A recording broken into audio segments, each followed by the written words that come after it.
Come on. You can do it, StreamYard. I hit the button. What?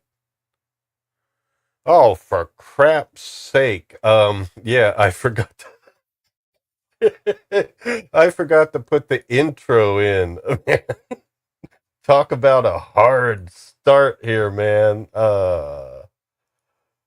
Hold on. Here we go. We got to make it worthwhile. Ignore that. Erase the past few seconds of your life. Here we go.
Yes, indeed. Welcome, folks. It's our Wednesday night celebration of, it could be Arthurian, it could be Robinian.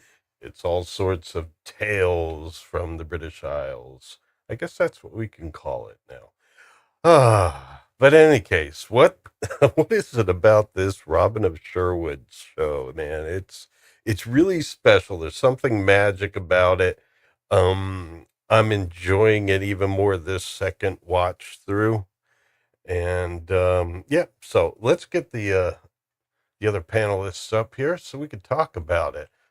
But yeah, we had a great first stream last week. Kind of regular night for a Wednesday stream, but then afterwards, man, the views were pretty good on that. So I think we found something special here. And so we have a very special panelist to commemorate. It'll rain tonight, I reckon.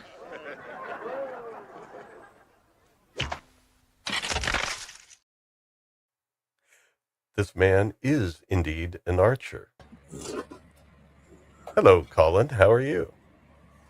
Sorry, just let me put my Men in Black neuralizer away for the chat.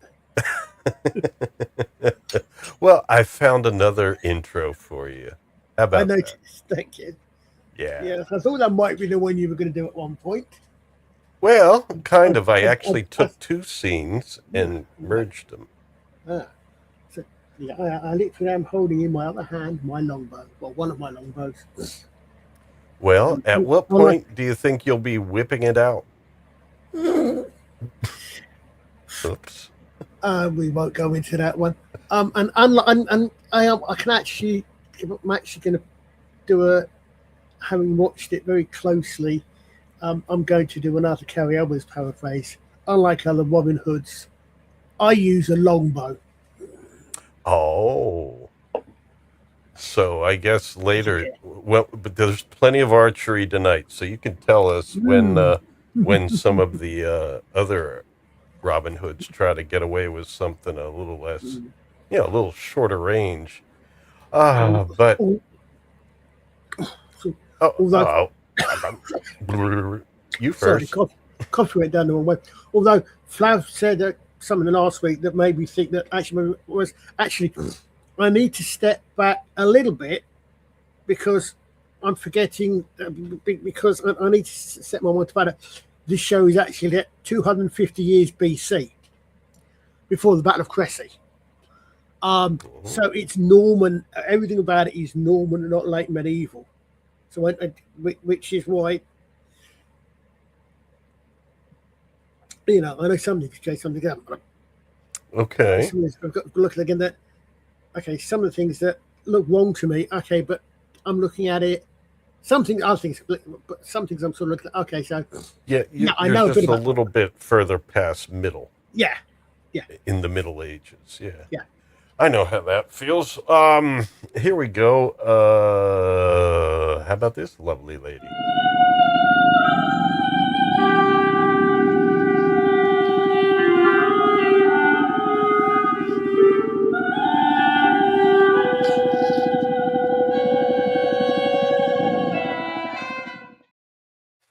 Hello, lady. Now, this lady is a thorn in Herne's side because she really thinks Herne needs to do a little more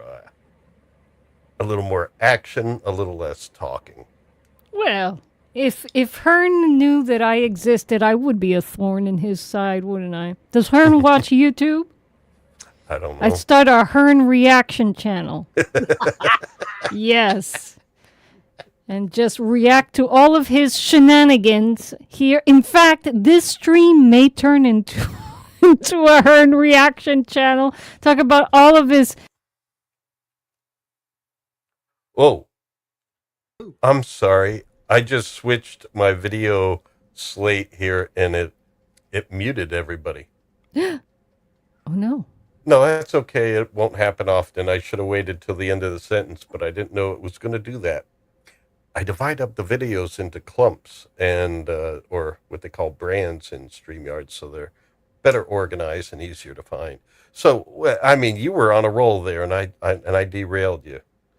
Yeah, we need But to. I also need you to back Need up to pass maybe on the 1 inch from the mic.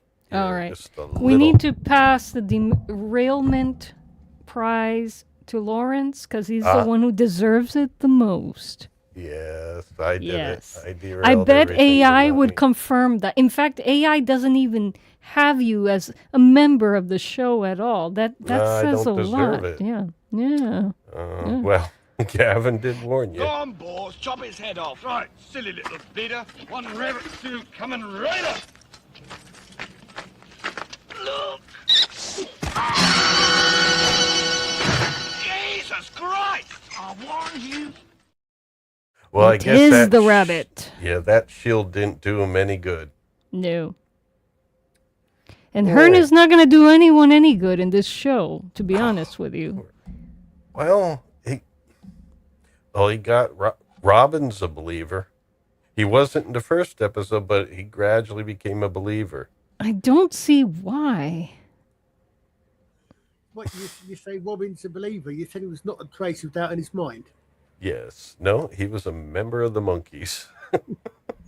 Not a trace of doubt in his mind.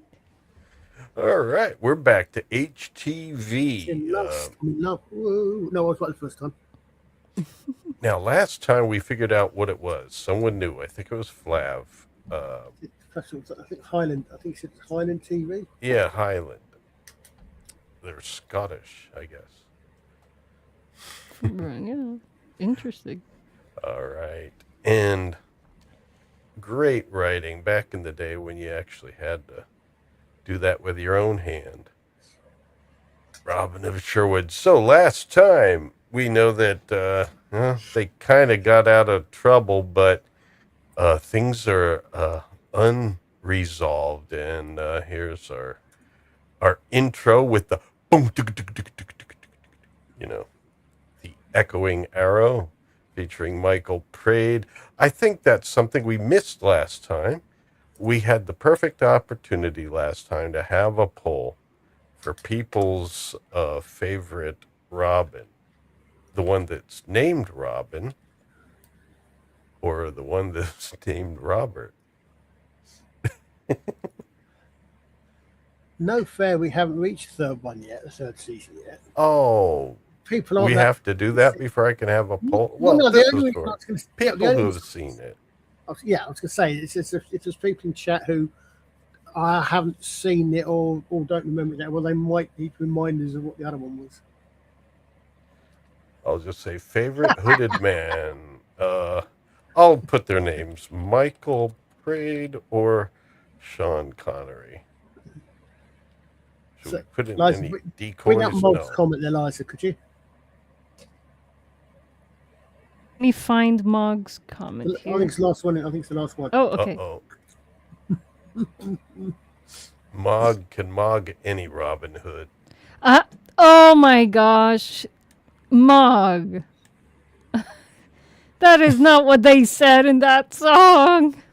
There's a there is a thing though about people mishearing quite sometimes English is quite famous. I can't think of any off the top of my head. I wish I could, but there's one thing, but of people actually mishearing words of a song. Oh yeah. I mean, I'm guilty of doing that for a very famous monkey song. I thought they were singing in French. For, What? yeah, this. What is that song again? Cheer up, sleepy Jean. Oh, what can I thought they were singing in French. Really? Yeah, my dad did too. Because I learned it from my dad. It's like, oh yeah, they're singing in French in that part, and it made perfect sense. It didn't sound like English to me. Okay. I don't. Yeah. Not the whole song, just that part in the chorus. Cheer up, sleepy Jean. We could understand what. Well, I we mean, do know from our coverage of the Monkees that was a Neil Diamond song. So, Neil. Okay. we started on fire. Yeah, We're on Daydream fire Believer, yeah. tonight. But anyway, we saw the credits there. Yeah, there's who's the guy playing the Baron of Belleme? Anthony Valentine. it does not Yeah. mean sing. Exactly. Anthony Valentine. It does not mean a thing. Oh, what can it mean to Gavin Unit and Flavius X? Centauri ambassador. Anyone Derailed. that's checking I out would- this stream for the first time would be We're like, derailed. who We're are these derailed. people? What are they This- doing? There's a reason I changed my name back.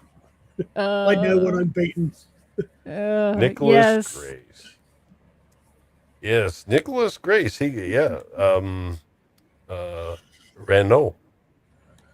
Robert de Reinault does actually feature heavily in this one.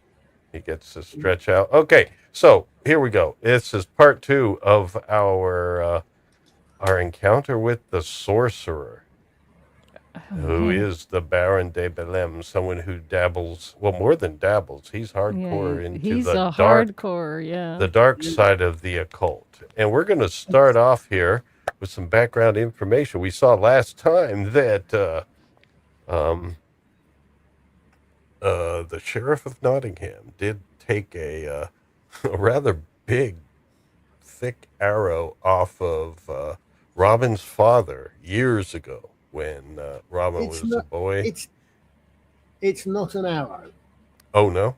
It's a model that's it's a model of it's a model of an Elon Musk SpaceX rocket that's fallen back. It looks from the like, top. yeah, some kind of missile. Yeah. Well, yeah, like I said, model rocket last time. It's pretty thick, Yeah. but I'm very, very purposefully avoiding certain comparisons with with a certain non-existent Time Lord who should not have been a female's um, Well, nickname for Sonic. I wouldn't have seen enough of it to know. Oh, Yeah, I she had haven't a seen. pointy Sonic. Oh, no. There were let's just say there were times it was referred to as a word, as a reasonably short word beginning with D. That is usually more. Really? And they hinted at that in the show. No, it's described by fans. Well, say fans. Oh, okay. Didn't have any fans. Yes. This kind of a little bit like ribbed, but yes, well. Well, very nice. Now that we're totally derailed, let's see if the Sheriff of Nottingham can rescue us. I have a bunch of clips tonight. This is a cool one. Basically, he and his brother are talking here. His brother's high up in the clergy, and he doesn't know about this thing, this model rocket that his brother keeps in a case here. You really should read more, Hugo. This was described by Gildas the monk over 500 years ago. But it's even older than that. Much older. So how did you come by it? Do you remember that pathetic Saxon rebellion? Aelric of Locksley was the guardian. What are you talking about? The guardian of the arrow. The Guardian of the Arrow. So Elric Locksley? Is that what he said? Yeah, probably. I would imagine it was Aelric, Aelric, but yeah, Elric. Oh man, so he was a techno mage. Yes. Well, amazing. Like I said, that looks. To be honest, that looks more like it could be a technomage's wand or a type of sonic screwdriver than it looks like an arrow. Right. Yeah. Well, but he says it's very ancient. It's way older than that. Oh, Stitch is here. We got to give... Oh, and yeah, Flavius X is here. We got to give our regulars, the first ones, our supporters that help keep the channel going, got to give them their shout out. First of all, don't... that's the other set of videos here, intros and outros. All right, yes. Flavius X. He's pretty high up in Rome. This man commands a quack legion. They wax as high as any in Rome.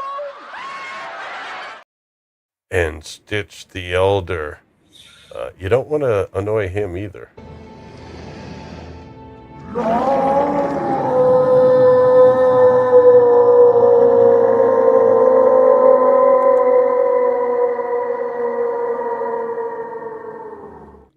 So all this time, Stitch wasn't really a flying squirrel? He's just an ent? Oh, no.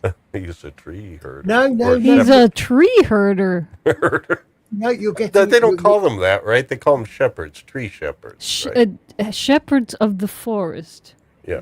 No, you're getting it wrong. What Stitch is indeed a squirrel. The ent is the tree-shaped giant war machine he sits in. Oh, okay, I see. All right.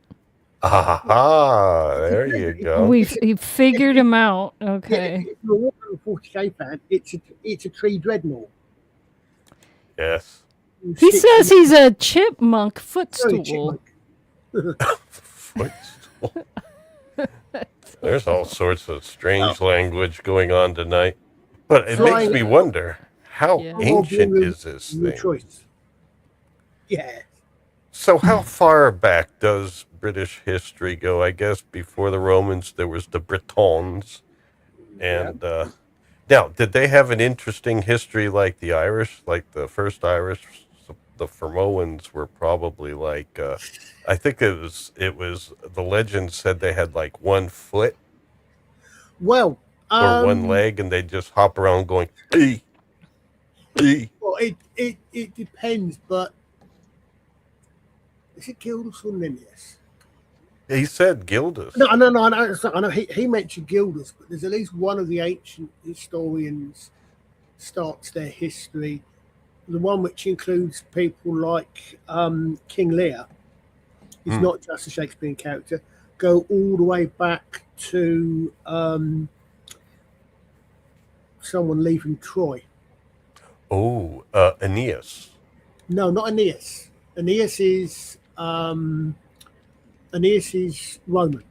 So Well, he left Troy, didn't he? yeah. It's a similar thing, but it's He had a Aeneas big old book written about him too. Yeah, I was to say, yeah, and Aeneas is specifically the Iliad is written by. Well, but the Iliad. It's a Roman foundation myth. Well, the Iliad, That that was Homer. Yeah, the Iliad The was Homer. Aeneid The Aeneid was, I was- think it was Livy. Who? I think it was Livy because I did the Aeneid at Libby. school, Yeah, I got to look that up. I knew it was a Roman. but it's Who one of, wrote the Aeneid? and in fact, this is one of the big at the risk of derailing. Yeah, Okay. he's like Homer's Roman competitor. The character that was probably originally Aeneas until, sorry, that was It probably was Publius Vangelis, not to be confused with Vangelis, the composer. Last name Morrow. Really? Yeah. No, it was- Publius Vangelis Morrow. oddly enough, or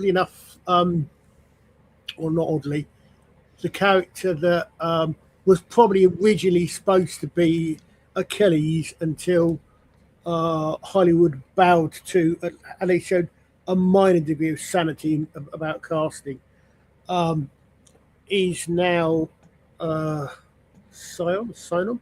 He's from the Iliad, not he's from the Aeneid, not the Odyssey. Oh, Priam. Sinon, the character played by Elliot Allen whatever Page in the Odyssey in the new movie.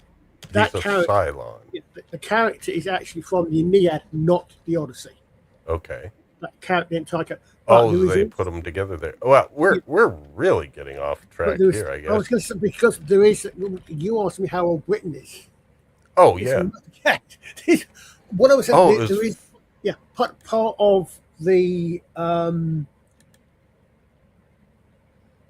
part of the founding myth from one of the islands was, I think it's either Gildas or Nennius, I can't remember off the top of my head, on actually has roots going back to Troy, coming over to Britain.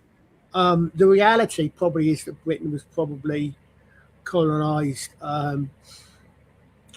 Well, no, I shouldn't use that word, should I? The first Britons probably arrived after the ice sheets melted back. I believe that's current theories. Ah, yes, the ice sheet people. But yes, I mean the Celts. Came a little later, I think. The Celts were. I believe, and I think one or two people in chat have got more Celtic ancestry.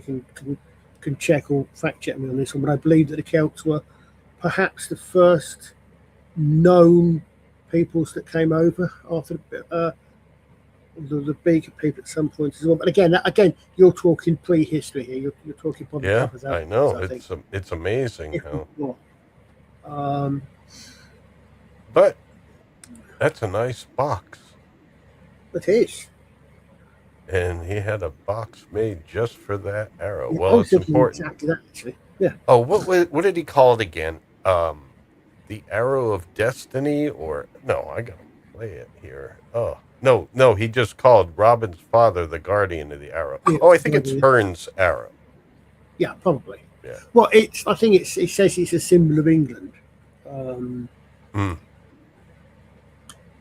So that's why he doesn't quite like it, because this guy's a Norman and he's kind of like, he's a little anti-Saxon.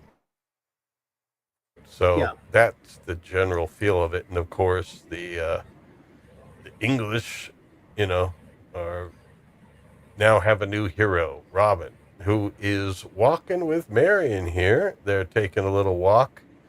He and his Sherwood band rescued Marion in the last episode. But she was on her way to a nunnery, and she, well, you get the feeling here. Yeah, she does find Robin quite attractive and everything. Whoop! And she goes right in there for one. And but after doing that, she's all about, well, I'd like to continue on and become a nun.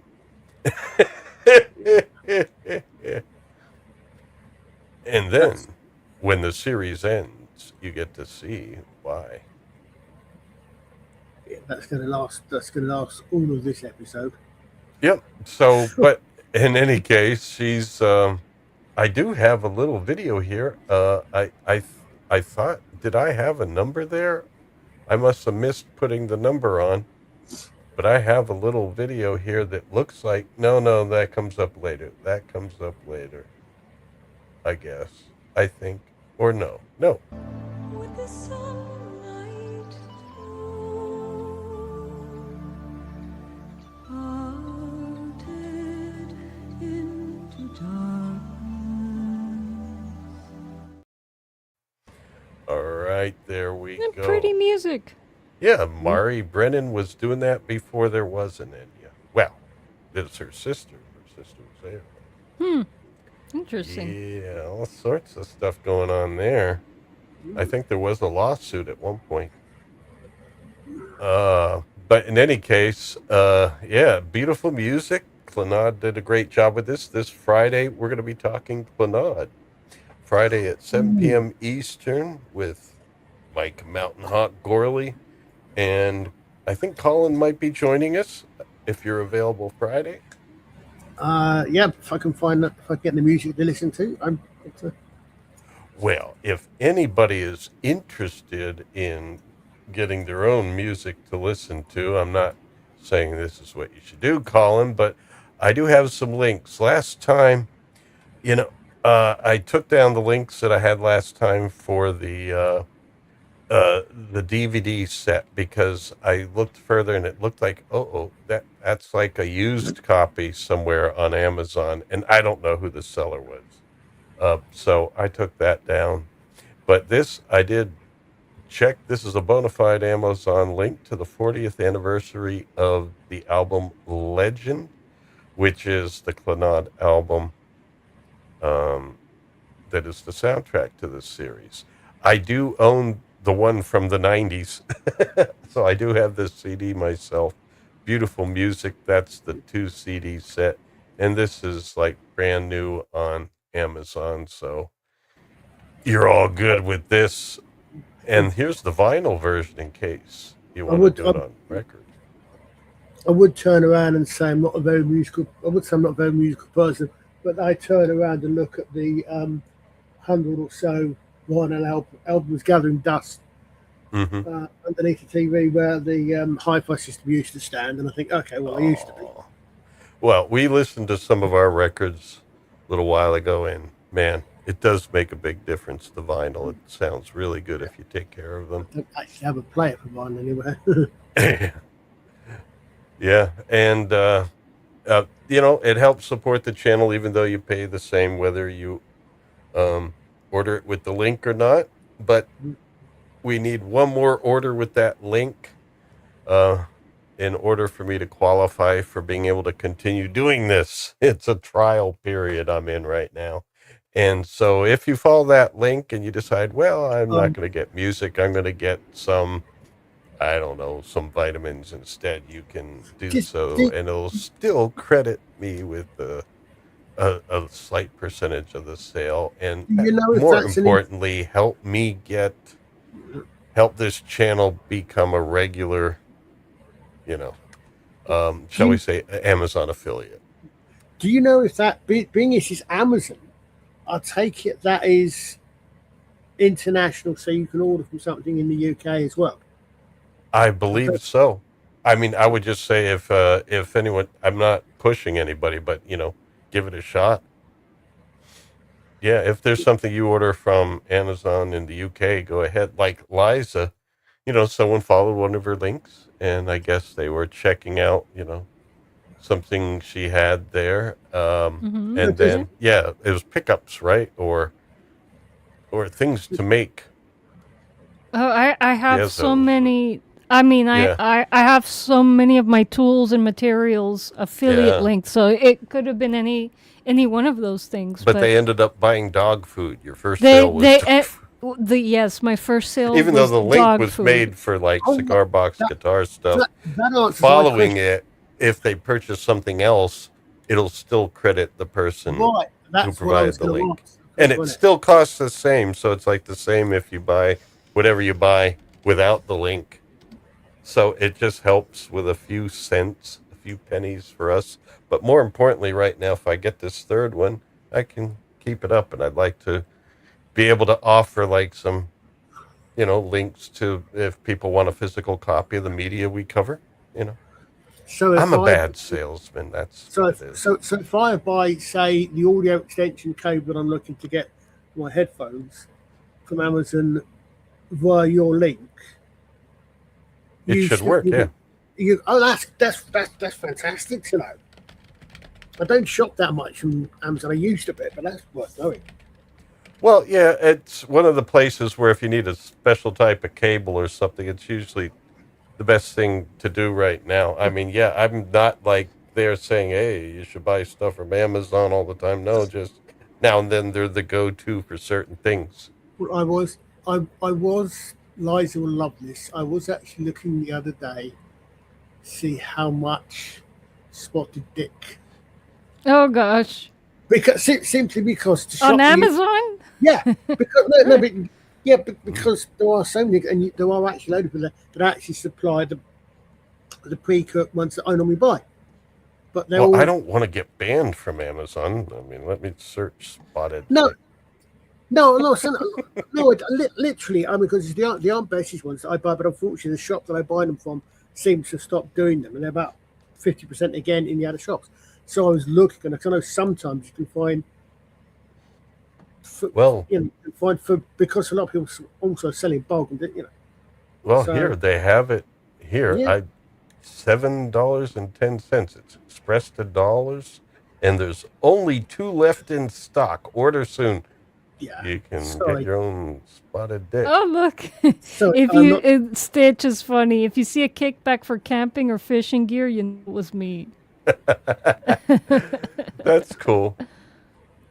That's cool. Yeah, I mean, I like to support local sellers and stuff, but who around here has Spotted Dick? And this is called Aunties. Yeah, Aunties. Aunt Bessie's. That's the ones that they also Oh do. yeah. They also do, as it happens, frozen Yorkshire puddings. Really? Yes. Okay, I may need to order a supply of Yorkshire pudding. You know, Colin, I'm gonna give you an idea, Colin. You have a YouTube channel, you have live streams. Please, like, create an affiliate account with Amazon, and you can, because now they don't have any restrictions. And under every single one of your video, put an affiliate link for Spotted Dick, and for the frozen, what do you call the Yorkshire puddings. And every time I need a supply, I will go in there. You know. You should do that. You and Alex should do Yeah, that. Liza, you need to back up just a little bit. Oh, I'm sorry. I'm so sorry. No guys. problem. I just got excited because I found a way for Colin to make money. Well, He's gonna make money out of Spotted Dicks and Yorkshire pudding here on YouTube. Why not? Why not? just being He's a promoting it on our stream, Yeah. derailing with Yeah. British food and making me hungry. So They talk showed you about this. an influencer. There we go. he's gonna be a Spotted Dick influencer. Oh my gosh, Colin, remember me when you're a millionaire, okay? I gave you this idea.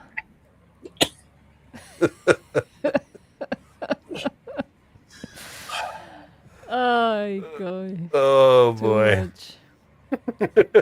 Look, I'm gonna get mad if I don't see affiliate links under your videos, Colin. In FFSI. He's not making videos yet. But he already has tons of videos there and live streams. Well, here we go. Just in case Wait, anyone's really hungry Look, for some you and spotted dick, Alex there's can split the profits, okay? one. Yeah. Wait, Lawrence, did you just make an affiliate link? All you do is go to Amazon and click the button, and there we go. Yeah. No, but you made an affiliate link for Auntie's Spotted Dick. Yeah. Okay. I mean, Well, we've never tried the Doesn't dessert. stop so. Colin from doing it, you know? Yeah, you could do it too, Colin. Yeah. And for the Yorkshire puddings. Alex could that's where Alex got his fluffy bunny. You Yeah. know? Yes, his fluffy bunny. Why doesn't he affiliate link that? It is the rabbit. You silly sod! You got us all worked up. Well, that's no ordinary rabbit. That's the most foul, cruel, bad-tempered robot you ever set eyes on. You tit! I saw in my armor I was so scared. What the hell? Hold on. Look, that's no rabbit. It is the rabbit. Robot you've ever seen. It's awesome. I've been trying to get to the nunnery, but it's hard. It's hard. It's hard with all It's of this nunnery. food talk going We've all on. been trying to get to a nunnery, but unfortunately, some of us don't have the appropriate qualifications. Or the Abbey. I forget what the name of this was. Glockenspiel Abbey or Look, something. Kirklees Abbey. Glockenspiel. No. Kirklees Abbey. Kirklees. Yeah, I believe is a real place, Kirklees. It sounds like a brand name. Kirklees Abbey. It's a good brand name for Yorkshire pudding. Yorkshire nuns. We'll actually be in Yorkshire, so Well, there she goes. She asked to be delivered. After kissing him, it's like, I gotta go. And so he brings her over to... well, you're not wrong. Kirklees is a metropolitan borough of West Yorkshire, so Kirklees Yorkshire puddings would be appropriate. Oh, there Oh we my go. goodness. Yeah, That was there. totally accidental there, folks. It was totally appropriate, yeah. Oh, man. Because It takes just 15 minutes for our Yorkshire puds to puff themselves up and turn a delicious golden brown. Yeah. I bow to Flav's superior knowledge. Yeah. Well, There you this go. is where she actually kisses him. So it's not only just in the forest where she asks to go. I mean, he could feel it. He could feel she has feelings for him and he has feelings for her. It's looking great. And then she has to go to the, I need to complete my quest. I need to become a nun. So he takes her over there and then she, gives him this hug and, Enya's sister is singing and, that's what happens, folks. It's a real heartbreaker. Yeah. And so there we go. I got a number of pictures of this because it's actually a good scene. It's hard to talk about on stream, especially being in a guy, but it's a good scene and all that. And then, I think his bowstring's a little loose. I was looking at this.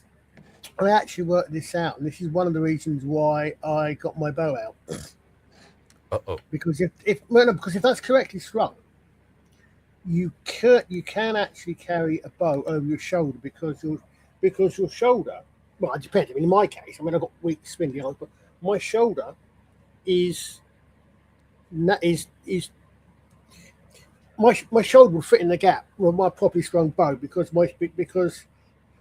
my shoulder is narrower width-wise than the distance between the heel of my hand and my outstretched thumb. So you can actually carry a strung bow over your shoulder. Yeah, exactly. Okay. You do that, and you hold that against your shoulder. Mm-hmm. I mean, it's probably not a good thing because you'll be putting a bit of strain on the bow. Yeah, but because this is how you I mean- check the width, and then, you and don't, if you don't normally carry a bow. and your shoulder is less than that, so yeah, it shouldn't be like pushing it. But now, if you put it over your body, across your chest and stuff like that, that's probably just going to stretch it out of shape. And you don't. What do you think this bow is strung with? In this case, here it looks like synthetic fiber. It gives me that vibe, but Well, for the TV show, probably. Yeah. what would they have used Well, he on a said last longbow? time probably. Flax. Yeah, flax is what you said last time. Possibly some sort of animal guts or something. Yeah. But flax, I think, is what a lot of them are made of. Okay. All right, that's interesting. But again, the thing is, it's natural fibre, which is why you don't want your bowstrings to get wet, because natural fibre gets wet, it stretches. Oh, we're still back on the natural fibers. Yeah. But then there's also natural fibers there in the clothing. So, so she gives it one last look before going in, and then that's how it looks. Last time, Swappers was giving us the names of some of these places they used in the filming of the show.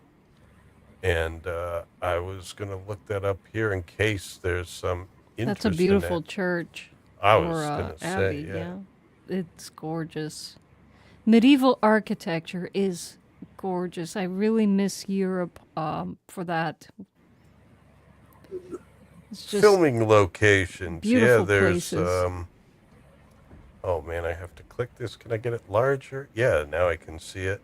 One of the castles was Caldiot, Caldiot. Caldecott. Caldecott. Yeah, I didn't. The C and the O blended together in my vision. Caldecott Castle. I know, because I've been there, and that's in Gwent, Wales. Yeah. Gwen from Gwent. Mm-hmm. And castle exteriors. And then there was I want to make sure I get this right, because I English is my second language. It's Chepstow Castle. And I'm trying to get this thing out of the way. Chepstow Castle, and that is in what is it? Chenstow, Monmouthshire. Yep. Or Monmouthshire. Chepstow's also got.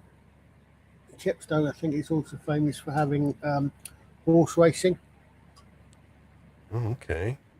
Well, that was also castle exteriors, Carlin Castle exteriors. The first one was Carleon Castle exteriors. There's two different castles they used as the same one? Probably several of them. Yeah. Carleon Castle exteriors again is this other one that's it's a cathedral.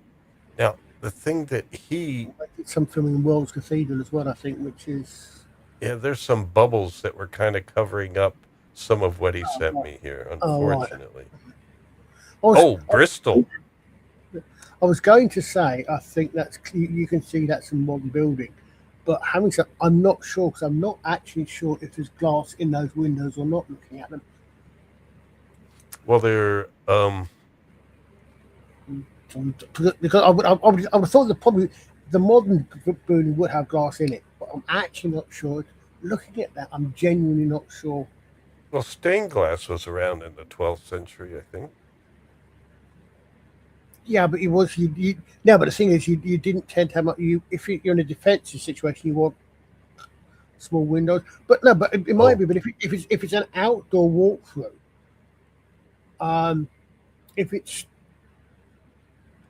if off to the left is open. So if, for example, it's a colonnade round the outside of a garden, for example, it wouldn't necessarily. Well, would they come under attack because it's holy ground? You're not supposed to have combat on holy ground. Not if it's an abbey, but holy ground, Highlander. Yeah. Okay, well, let's continue onward. And then we have another clip here, because there was a cool guitar riff. And I know that Liza didn't care for some of the guitar riffs because they weren't medieval enough. But I don't know. I like them.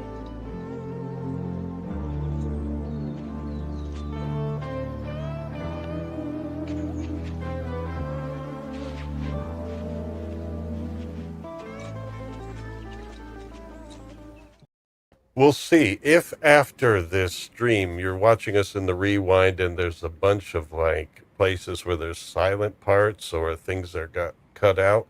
Last time I had to cut out the song Strange Land. I guess I played too much of it or something. And yeah, unfortunately. But Rumble keeps everything in its entirety, so you can check out the full video there. The good thing is that because when you play a clip, it mutes the mic, the audience isn't going to isn't going to kind of sort of go in the middle of a sentence. You know, it's going to have us cutting up and then going on something completely different, like 30 seconds later on, because we're not talking when the videos are on. But yeah, I could tell. We'll be talking Clannad this Friday, so that's when we could save some more of the musical discussion. But I mean, I could tell they really listened to some Pink Floyd. So anyway, Herne has a talk with Robin, and he's like telling him, you got some evil forces aligned together against you. And he says things that are kind of like cryptic and all that, and doesn't give Robin the full details because, that would be cheap. So he's basically telling him that you got these dark forces aligned against you. And I forget, there was something he said here. Colin, do you remember? There was something he said here that he said, okay, you know what? Here's something important, but I'm going to tell you about it later. That's seriously what he did. He was like, why you're, I don't know. It was something profound, and that's why I remember it so well. But anyway, he said something profound, and he's like, I'll tell you about that later. Basically, a good question for a completely other film. A good question for another episode. Yeah, exactly. In another episode. But then there's the vision thing happening. And I think Robin got a little bit of vision here. And he saw some of what was to come. Some of the scary bits that are coming up later. Yes. I guess that would be, that's what they call an Iron Maiden, right? No, that's a gibbet. A gibbet. Okay, yeah. The Iron Maiden is like a floor model with spikes on the inside. Iron Maiden, like a chastity belt, never existed. Oh, really? Yep, it's an invention. Like the Iron Maiden, the chastity belt, and the pair of anguish probably never existed. Certainly, the Iron Maiden and the chastity belt didn't, because they're completely practical. They were made up by the Victorians or perhaps Renaissance. Oh no. Well, I mean, thank God they didn't exist. Yeah, it's yeah. a You horrible don't need thing. that. You don't need that. But these aren't great either. Being put in one of these and just hung up there. Ugh. Oh, this guy's or was it this vision? Maybe he's having the same visions as Robin. They're both getting visions. Yeah, what Herne says, I said, when he finished, Herne says, what did you see? And I said, I saw exactly the same thing as Simon's Belleme saw. Yeah. I think it was a shared vision. That's a little bit, yeah. Well, he should know better because that thing's hanging outside his place. And I thought I'd play a clip of some of the visions. Yeah, because Belleme's visions are pretty out there, man. So I thought I'd play a little bit.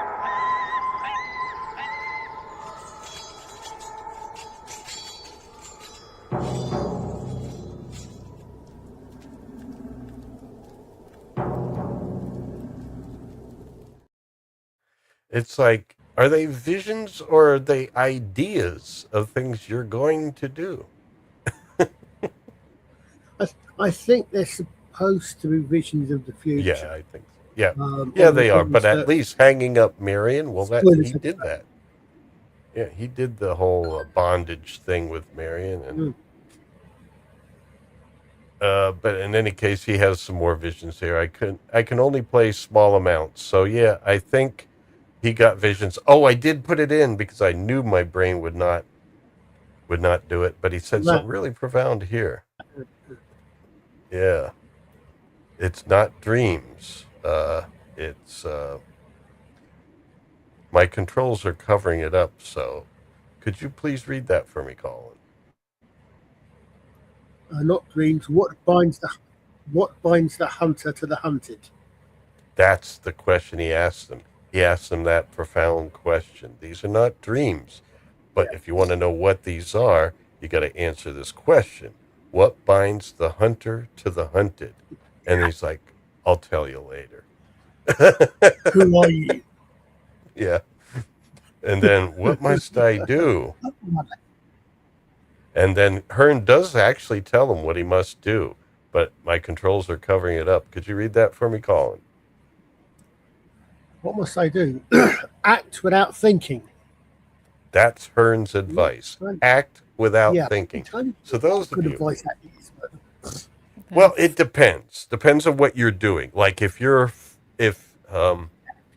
let's say you're in a battle and stuff, you're supposed to rely on your training, but not be in the moment thinking or overthinking things. You're supposed to be doing and not acting. The training time is past. You're supposed to do all your training and stuff so that when you're in a battle, you're just in the zone and you're just acting out. I think that's what he means here. It means getting out of your own way by just letting what you've learned guide you.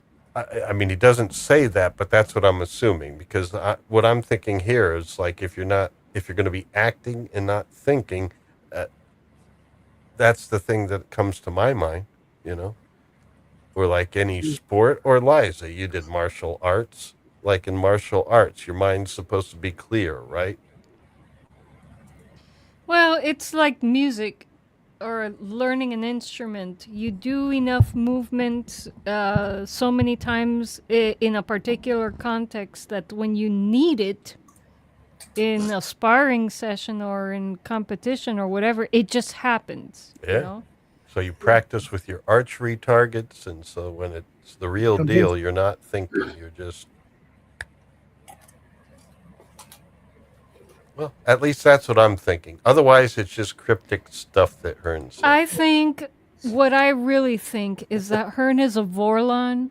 What he says has very little meaning, very little wisdom. Remember, Sheridan was wiser than the Vorlons at the end, of all things.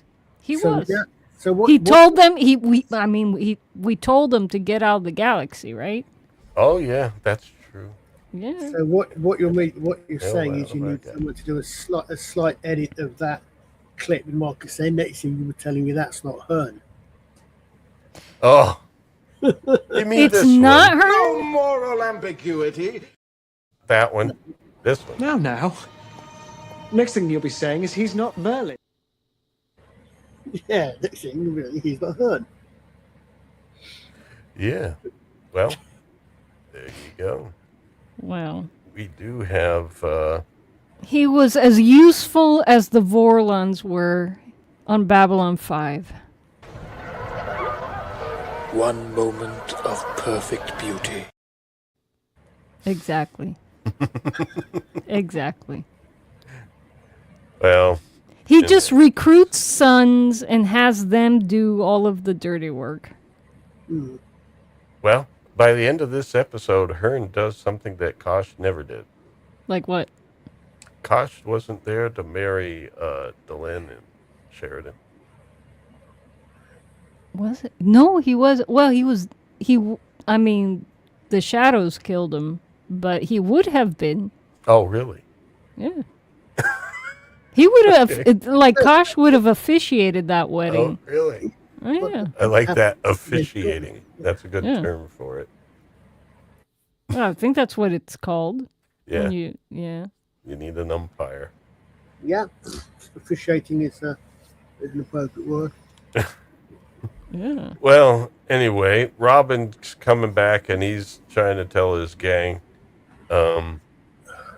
something. I'm trying to remember. This is before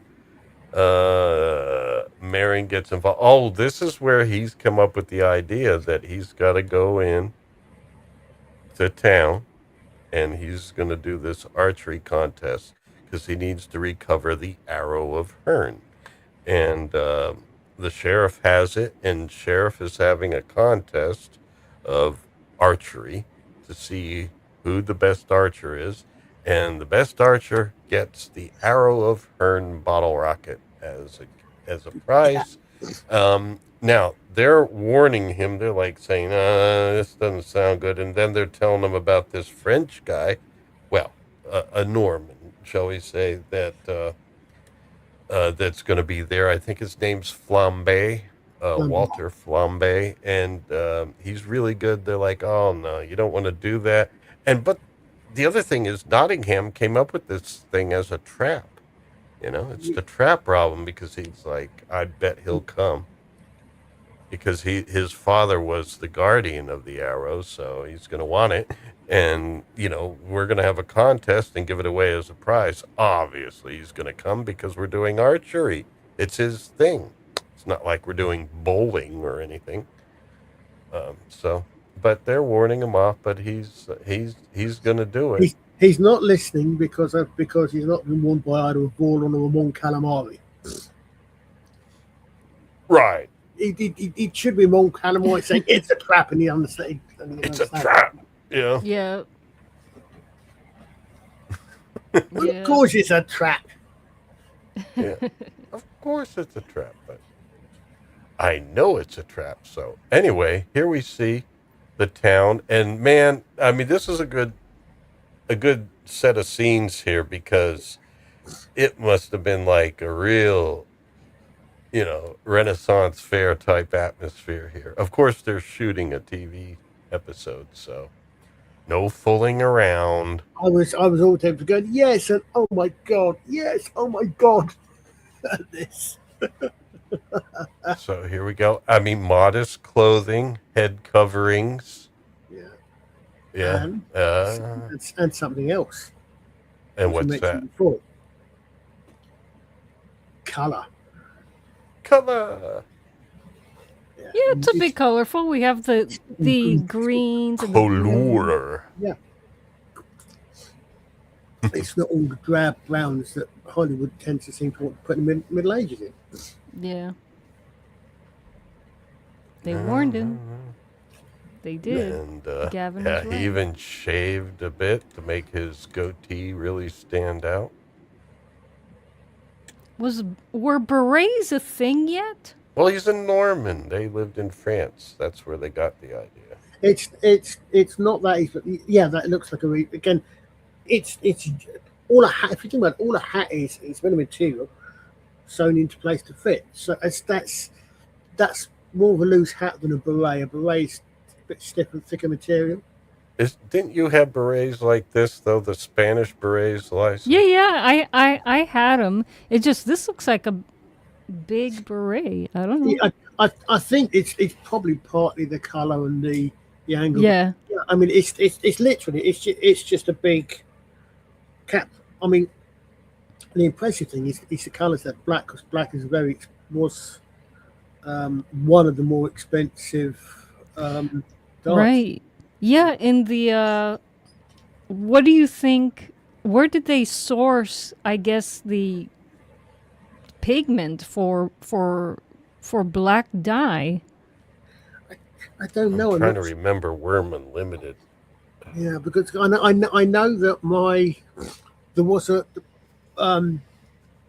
about 500 years after this is set.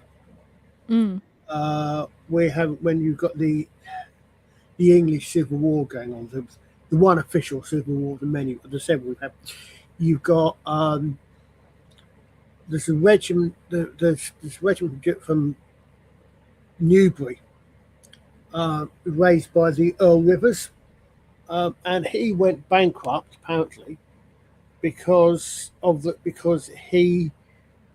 his regiment, which he raised and he paid for, had black uniforms, and the cost of the dye for the black uniforms, or the cost of black uniforms, actually set him bankrupt. Wow. That's 1600s.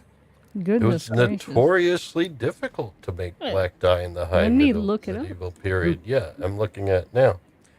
it was difficult and expensive, and certainly, yeah. And this is why I've got in my medieval kit, I've actually got, because we're Oh, I remember it now. It's coming back to me now. Yeah, iron, tannin dye. because we wear split hose, which basically means very basically, split hose means that rather than your trousers or pants in your case being one garment, you've got braids, which is big white boxer shorts in effect, and you have your legs over, and your legs are separate. They're called hose, and because my people have separate hose, a lot of them you had two different coloured legs, and because I've made a bit of money on campaign as an archer, I can actually afford to have one of my legs, one of my trouser legs is black. Yeah, it was tannin from iron, an iron salt called mordant. So, yeah, that was not an easy thing. Well, other stuff would just lose its color over time. Of course, charcoal will turn things black, but it'll just lose its color. Yeah, it's not going to last very It'll long. fade. So this was something some iron alloy. It said an iron salt. So basically, I guess it's like a salt with iron fragments in it called mordant. Never heard of that. Oh, It's got to be something that you can. That's an interesting connection. No, because no. So it's a complete tangent. But you saying that a lot of surnames go back to a job that someone did. Oh yeah, Smith being also one. We had, but there's a member of Parliament in this country called Penny Mordaunt. It's just something. I wonder if her surname goes back to being a dyer, a black dye. maybe. It's just weird. Well, that's coming up in this here right now in this archery contest. They're calling people, by their last names, but the surnames are their occupations. Yeah. And I never thought of that because there's one called Carter, and he's called the Carter, and it's like, well, wait a minute, I just think of Fletcher is a guy that fletches arrows. Smith. Yeah, Smith is like a blacksmith. Cartwright is someone who I think makes the wheels or repairs wheels. So that was someone who runs a ranch called the Ponderosa. good night, Flav. Good night, Flav. Good night, Flav. Thank you for joining us. And but look at that. That's a cool. I mean, they probably made a pewter cast. Yeah. On that point, that looks like a pretty black. It is a beautiful piece of artwork. I mean, especially when you can do the engravings and all the rest of it. It really is. Yeah. And that head is just reminding me of an Eagle spacecraft in Space 1999. I think it's because of the block. I think it's because of the block Fletcher, because of the block, because of the shape of it. Yeah. Wow. And so anyway, I like his regalia as well. Yeah. I'm not sure what that's called. Is it called a sash? Regalia is the right general term. That's badge of office. The thing he's got around his neck. Yeah. It's a badge of office. You see them in Lord Mayor, for example, has, and I can't. The brain, my brain's far too old. My mind's far too old. 600 years worth of knowledge is far too much to keep in one human brain. Yeah. There's only so much space. But there is a word. There is a word for that. It's that particular sort of. Yeah, I was thinking sash, but it reminds me of something that the Egyptian pharaohs wore, because they had something that came around the neck like that, joined up here, and then went down. Yeah. Today we wear neckties. I mean all that. If you think about it, basically, that's just a belt that's too small to go around the waist. Well, we have here another little clip. This is clip number 5. And there was all sorts of things going on. Basically, it's like they're having this competition, but other things are going on. So there's the crowd going around doing things. And, of course, Reinault has his champion archer, who... Flambard. I call him Flambe, but, Walter Flambard is his same sentence archer. as I think it was, as South said. Walter the Flame. Flambard is from. You've got the Oriflamme. Same source was the French. Was a wavy edged banner, so a long thing. And if the French flew that in battle, that meant they weren't taking prisoners. Yeah, and this is a time when you want to take prisoners because you want the ransom for them. Mm-hmm. So on the rare occasion the French flew the Oriflamme, they were serious. They did the French.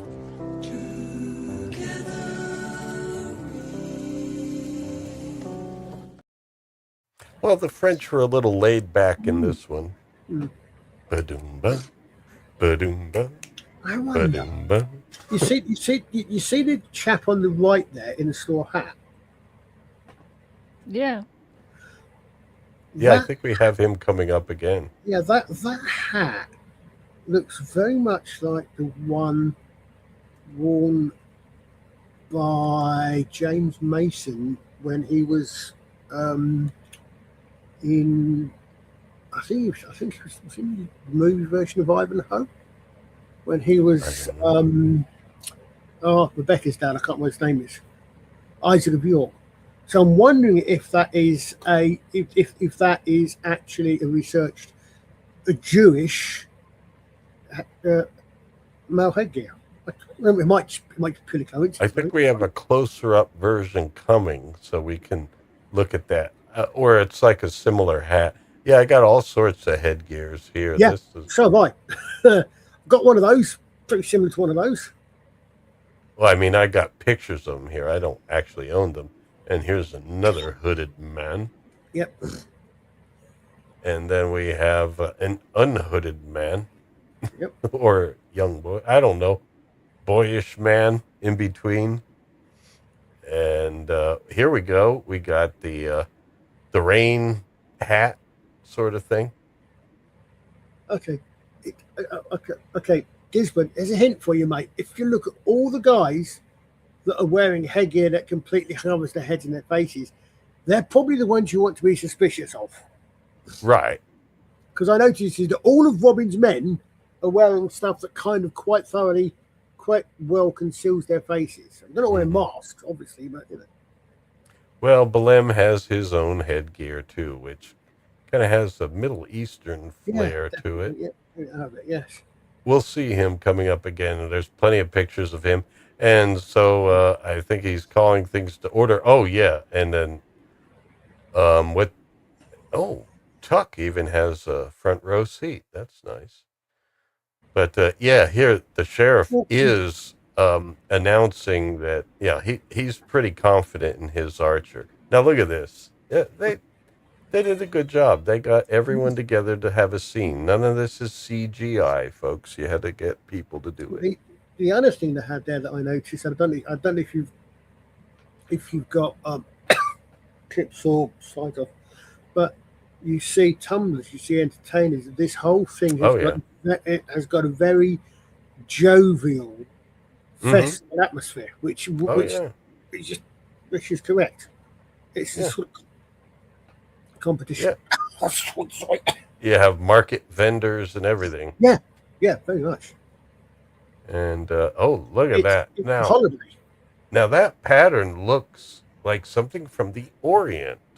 I don't know. I could be wrong, but yeah, I must admit that does look a little bit. I mean, some of these things. That looks a little Margot Ledbetter. Yeah, do look a lot modern print or. Yeah, that's what I was thinking. Yeah. The pattern, at least. I mean, I honestly can't. I honestly can't think of any rag yet that has much in the way of actual patterning on it. excuse me, it tends to be plain or embroidered around the edges and so on, rather than silk print pattern like that. Well, the sheriff wants a wager with Belleme, and Belleme's just quiet. He's cool. He's too cool to talk. That's something the sheriff needs to learn. Is like, just don't talk. And then, yeah. So I think this is Flambard. Oh, it's Mordred. Mordred. Yeah, go back. That's Mordred. Oh, Mordred of Gisburne. Oh, that's Gisburne. Oh, Mordred of Gisburne. I don't know. He looked young. He looked. Yeah, I guess that's the thing. He was supposed to be young too. And well, you have to remember that we have these days. We have a more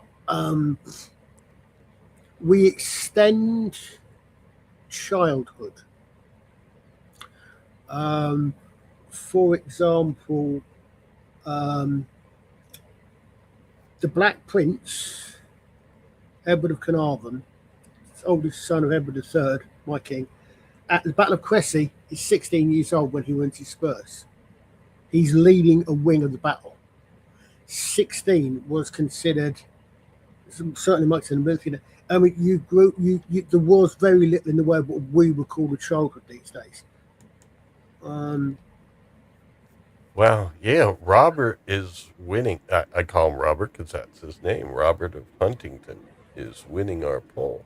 Wow. He is? Yeah. Oh, that's surprising. I think maybe some people don't know. They just see the name Connery and it's like. I was going to say, sorry, you didn't put Carrie Elwes in there. Who? The Robin Hood from Men in Tights. Yeah, no. I'm talking about this show. Yeah, I know. I got that. But, otherwise, we'd really be diluting it. You said, "Who's your favourite Robin Hood?" Well, okay, you would probably. Yeah, I don't mean of all time. I mean, Errol Flynn would quite. Let's be honest. Errol Flynn would probably be at the top of the list because that's who everybody knows. Yeah. People would be too ashamed to say Kevin Costner. Yes, and people hopefully have completely and utterly mind wipe the Australian guy. I've never seen it. I've never seen his. I've never seen it. But I have seen. I've seen clips, and I've seen critiques of it, including the okay, let's have the French reenact the Normandy landings in 1100 England. See, I've wiped through so much I keep forgetting his name. Russell Crowe, I think is what you're thinking of, but I haven't seen. All I saw was Gladiator and A Beautiful Mind, I think. If people are interested, I can heavily recommend the channel History Buffs, because he doesn't do very much. Nick Hodges doesn't produce. He's not a prolific producer at all, but what he does is he goes into dives for historical movies and TV shows and the rest of it, and doesn't just do action history. He covered the entire series of the show Narcos, which I've never watched, but which was about the 1990s, I think it's set in. Basically, the Pablo Escobar and the like. He covers things as well as that one, so he doesn't just do historical stuff.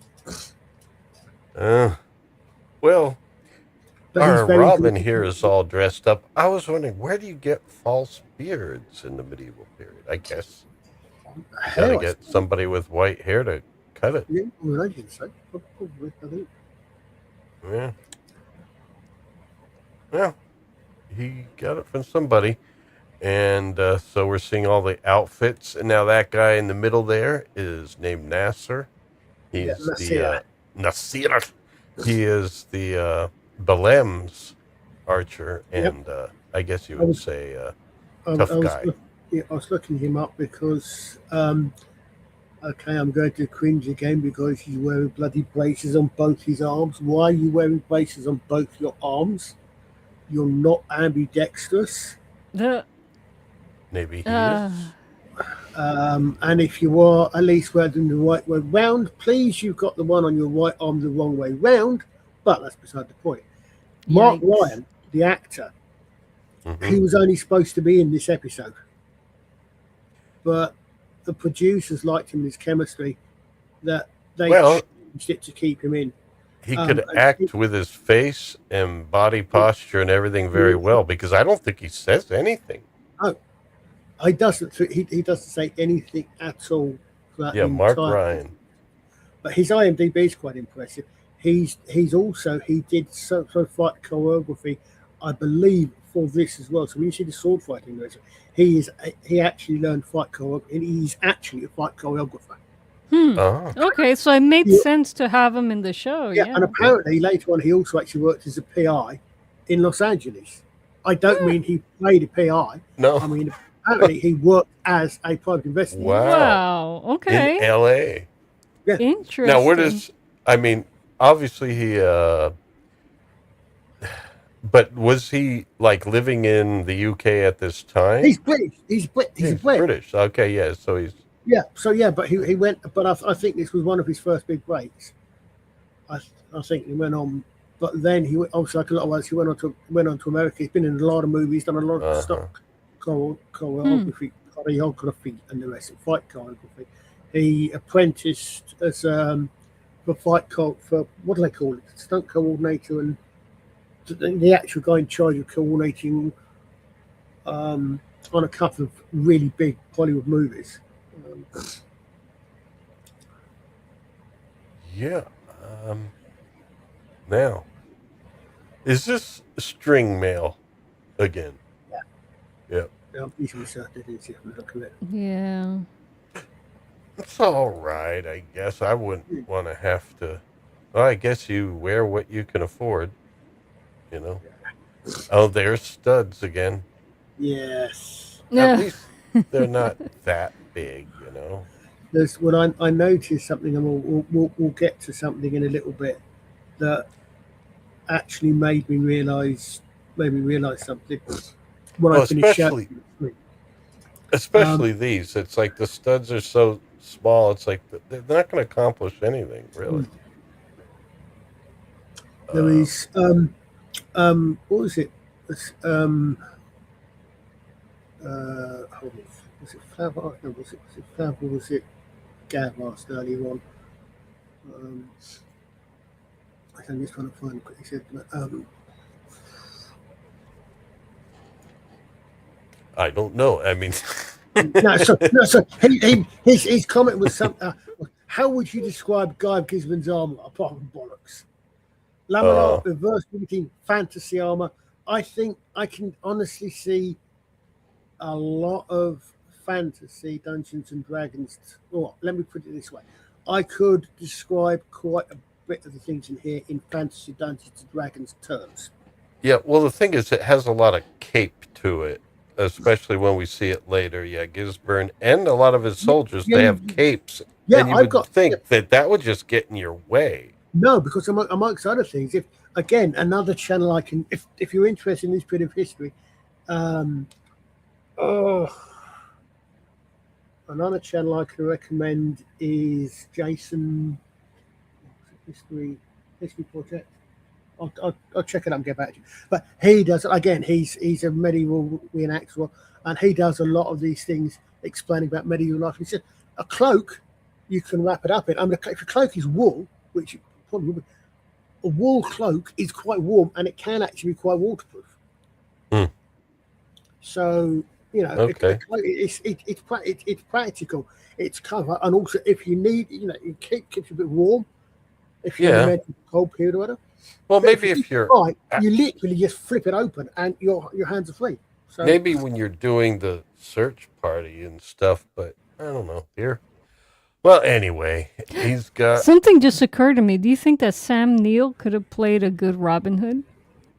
Sam Neill, Merlin. I guess. I'm wondering, how old he was at this time. I guess, he probably was already acting. Yeah. Probably. All right. We're seeing a lot of great hats. There's our targets. And, yeah, Sheriff is calling things to order. As I And said, we should get on. Oh, you mean that? One thing I have is I have a lot of hats.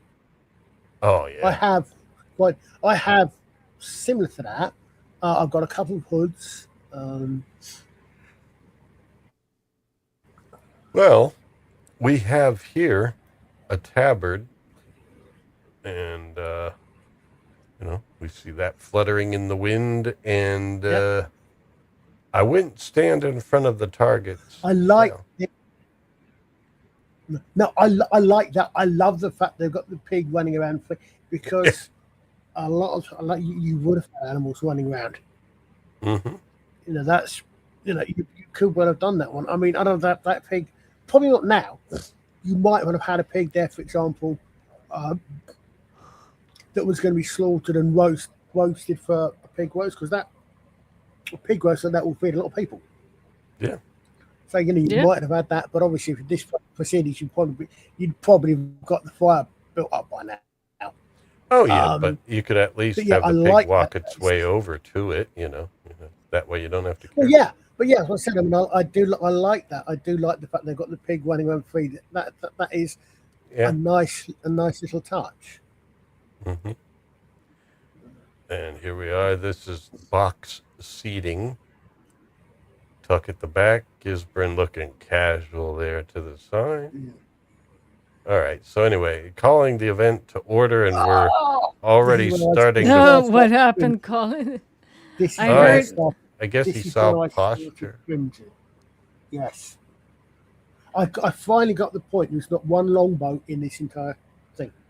There isn't? No. Now, you have to bear with me for a second, because this is quite a complicated thing. But the best description for a longbow, and the reason longbow is called a longbow, you have to bear with me. It's quite complicated. You might have to bear with me with twists and turns here, but it's longer than you are. Mm. So that's it. What did these? I call that a short bow.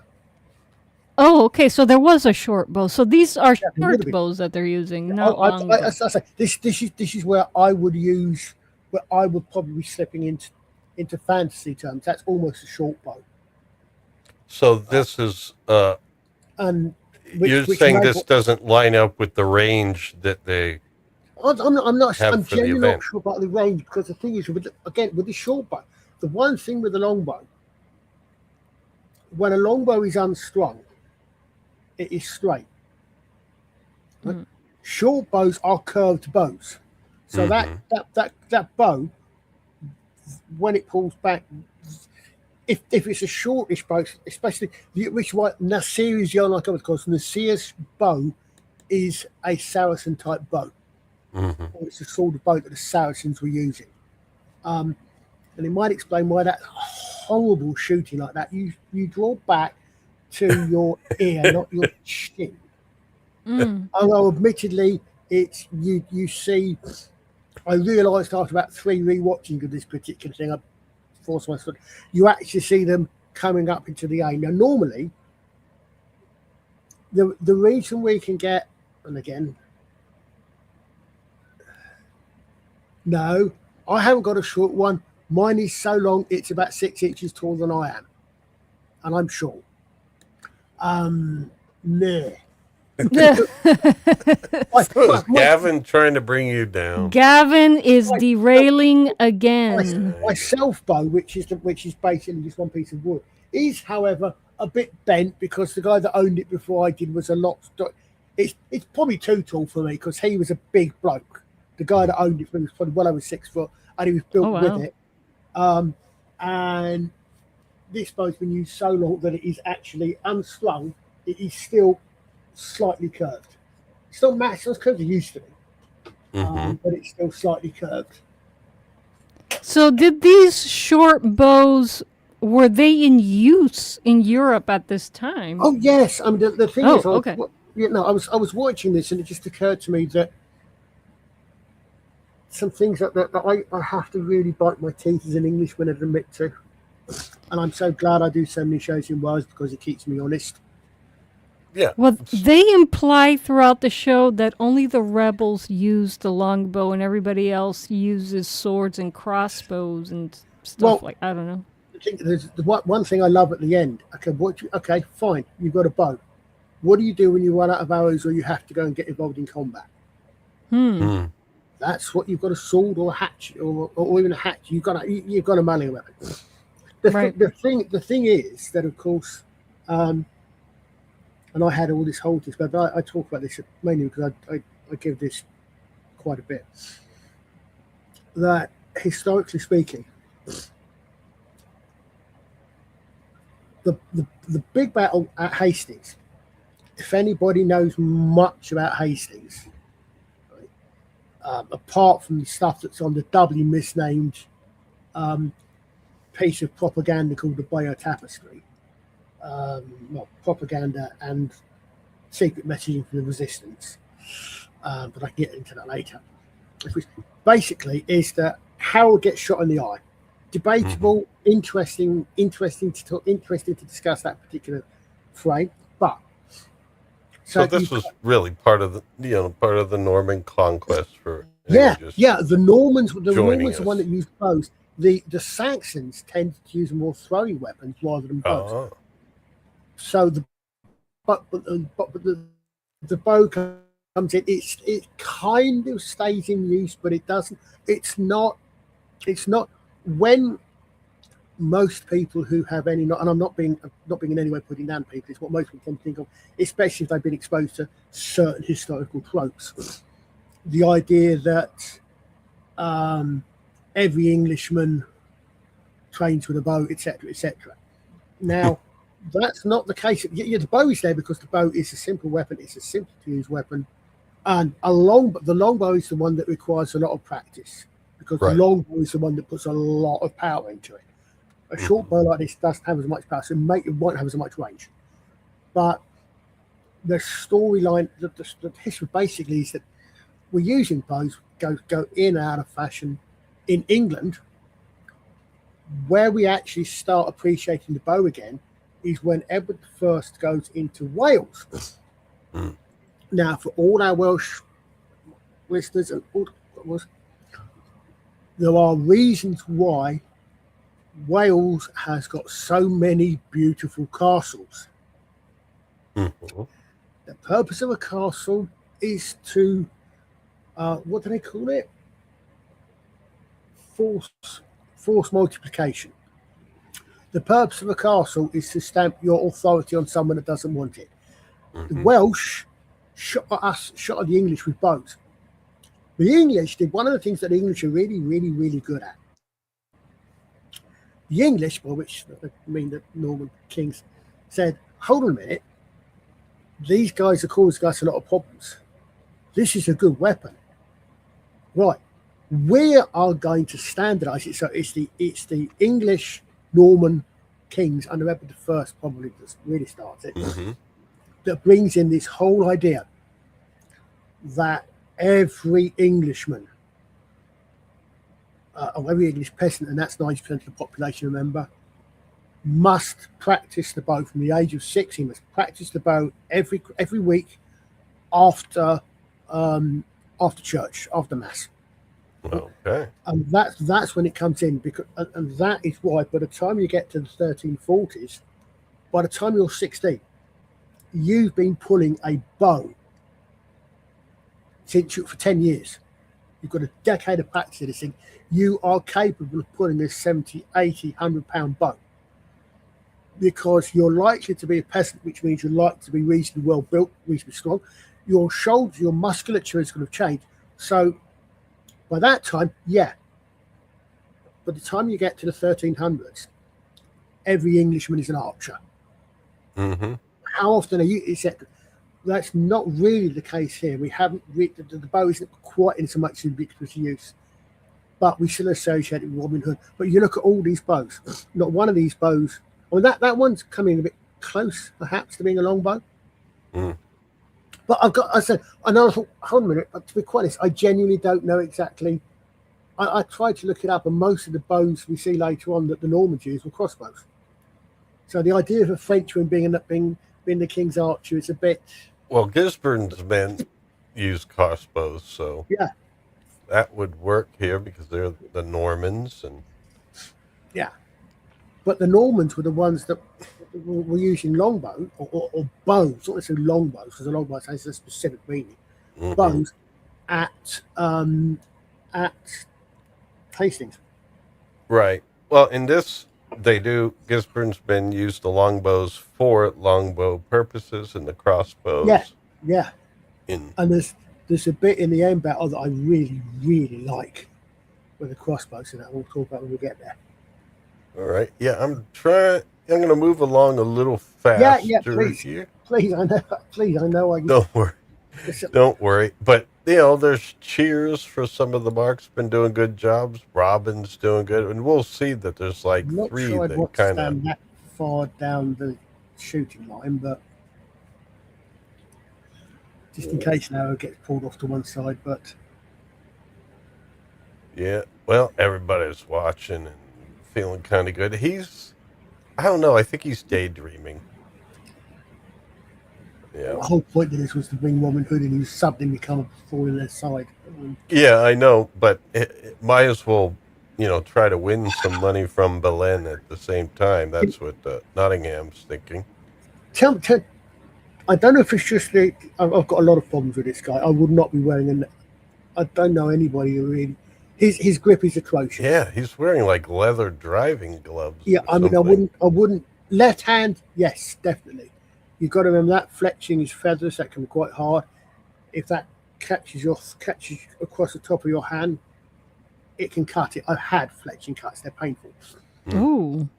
Okay. But not on my bow hand. My bow, I've got a glove for my archer's hand, and it's one of these ones it's got 3 fingers, and the 3 fingers it's got the 3 fingers for the.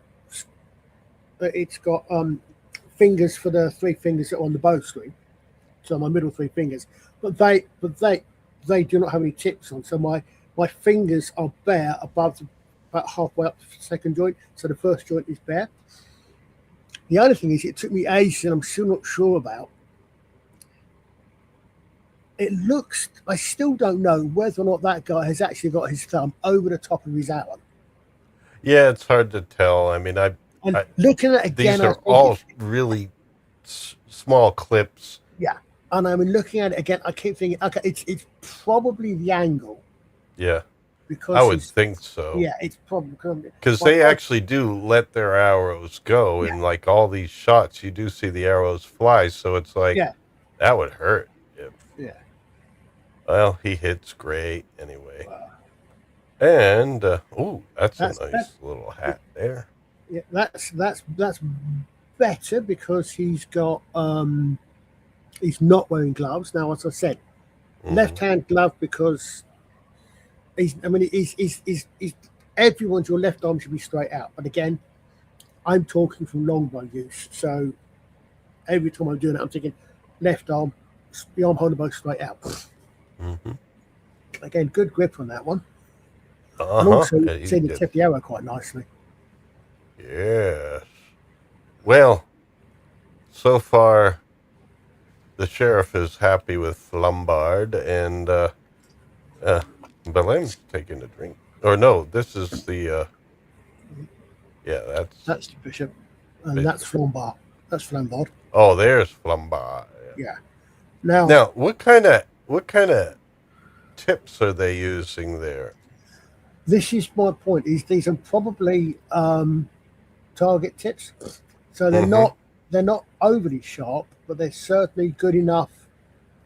I was thinking about this. I'd imagine, at least in part, they're probably also doing this because it's a TV show and they're actually filming, so they're using live arrows, so they're not. So they're not going to have overly sharp arrows if they can. But you don't. I mean, my arrows have got a tip. They're tipped enough, but they're designed to go to a straw butt or similar. So it doesn't have to be that. It doesn't have to be that sharp. Right. but again, the angle makes it difficult to tell because the arrow looks quite short on that bow, and again, he seems to be putting it back to his mouth, and he should be putting all the back to his jaw. But again, once I realise these aren't actually full-length longbows, that probably makes a change. This is Flambard. He must know what he's doing. Yeah. And he gets some black there, so the crowd likes that. Don't worry, folks. We'll move along, and of course, Sheriff is happy with him. Belen he's just sitting there. And then Look, can you see where his bow is? His bow. Robin's hand is on his bow, and his bow there, right? Yeah. I repeat, a long bow is longer than you are. Mm-hmm. That bow ain't anywhere near longer than it is. I mean, I think, they have short bows for this, so. But that, as I said, I let him get away with that because the Saracens did have bows, and they were, especially if they were horsemen, is what they had short bows. They didn't look. The long bow was a European and particularly largely British thing. Mm-hmm. Well, we're gonna keep moving along. So, yeah.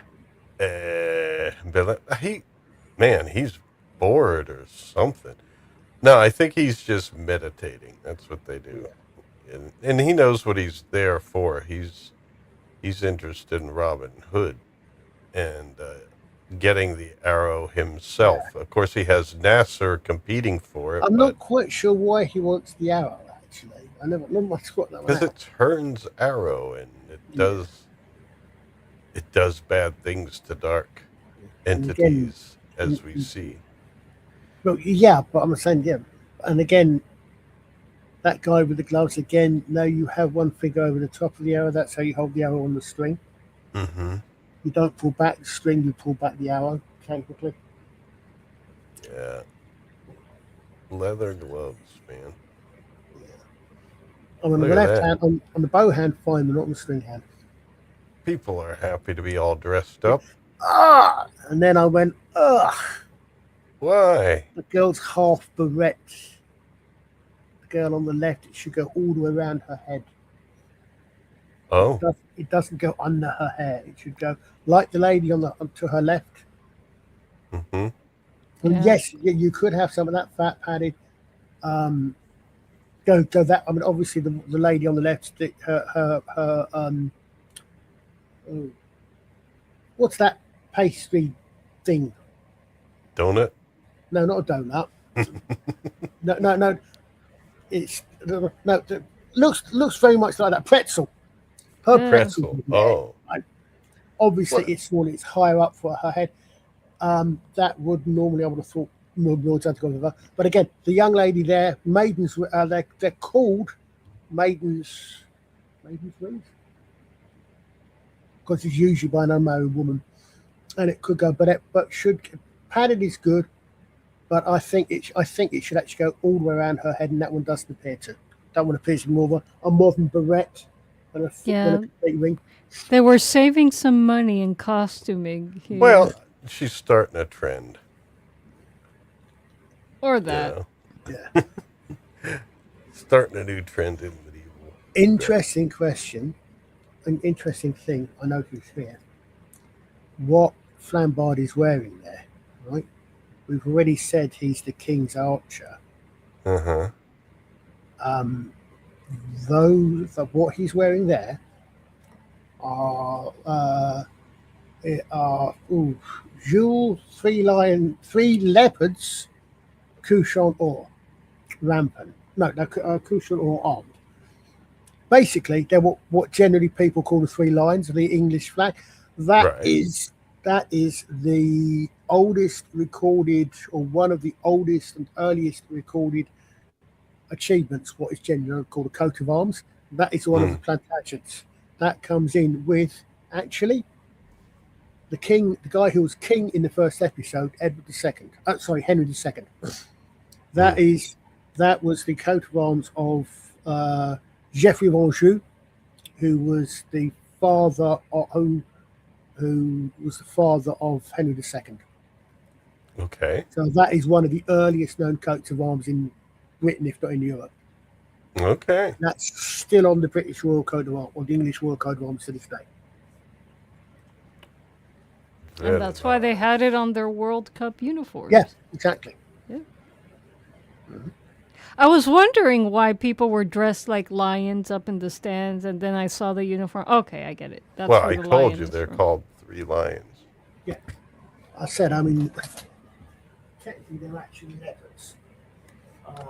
Oh, leopards. Yeah, that's Yeah, one yeah, thing right. she pointed out to me. It's like, how many lions are in Britain? How many leopards are in Britain? Yeah, leopards. Fine. The thing is, There's a difference. why did they choose animals that weren't native to the British Isle? You do have leopards, though, right? No. No, leopards are they're all African. Lions and leopards, neither lions nor leopards are European animals. They're all African or Asian animals. Yeah, that's what I thought. I knew lions, but I mean, we have some leopards here in the U.S. I didn't Yeah, know. but that's here, but not in the UK. No. But you can see that. God, I would have always said that was a kid's boat. I don't think there's anything. I don't think there's anything right about that guy at all. The hat, maybe. Everything else looks wrong. Too many studs. Too much metal. Metal Study buttons. bloody armor. Study bloody crews, for crying out loud. And a bow that will be a short bow for 6-year-old. Wait, you call this pants trews? I thought that was a Scottish term. It is. It is. Well, the guy's probably Scottish, though. Englishman would measured dress it. like that. Interesting. I mean, I would imagine they may well come from the same route, though. Yeah, trousers. Trousers. Yeah. Oh, I got two pictures of the guy. In fact, it was so Right, interesting. Could you go back one again, Lance? yeah, this one. Interesting. Can you notice now? How do I put this without sounding? I didn't understand what you said. No, that's okay. I know. Oh, because you you're okay, like Colin? choking on something. Colin, man. take your time. Drink Yeah, take drink your time, water, have my some friend. water. Yeah, no worries. So I got coffee. Now, what I was There we going go. to say is, to put it delicately, I'm not sure, but it looks as if he's wearing split trews or split hose. Because if I put it delicately, they do not appear to meet in the middle. If you see what I mean. Okay. You see there's a gap, there appears to be a gap between the legs. So which these are suggests that kind of like chaps. Either his flies aren't done. No. When they don't have flies, or they're because they're too high up to be that. So I think it might just be costume malfunction. Maybe. Well, you're only going to be on there for about a second because all these things were really quick. And there we go. There we go. All sorts of I took like just about every aim and every release I got. And that's a short bow. he's That's not a looking long good. bow. So yeah, he's looking good. And then Nasser, he has the Saracen Lions. Okay. All right, and I'm going to move along a little faster here. We do have a clip coming up, I think. I agree with you. I said, Gavin, it looks like split crotch. A split crotch. You don't want your crotch to get split. Now, I did miss earlier. I think there was a clip I missed earlier. It's one of the ones that I used to make your intro. Never mind. What am I doing? Rain tonight, I reckon.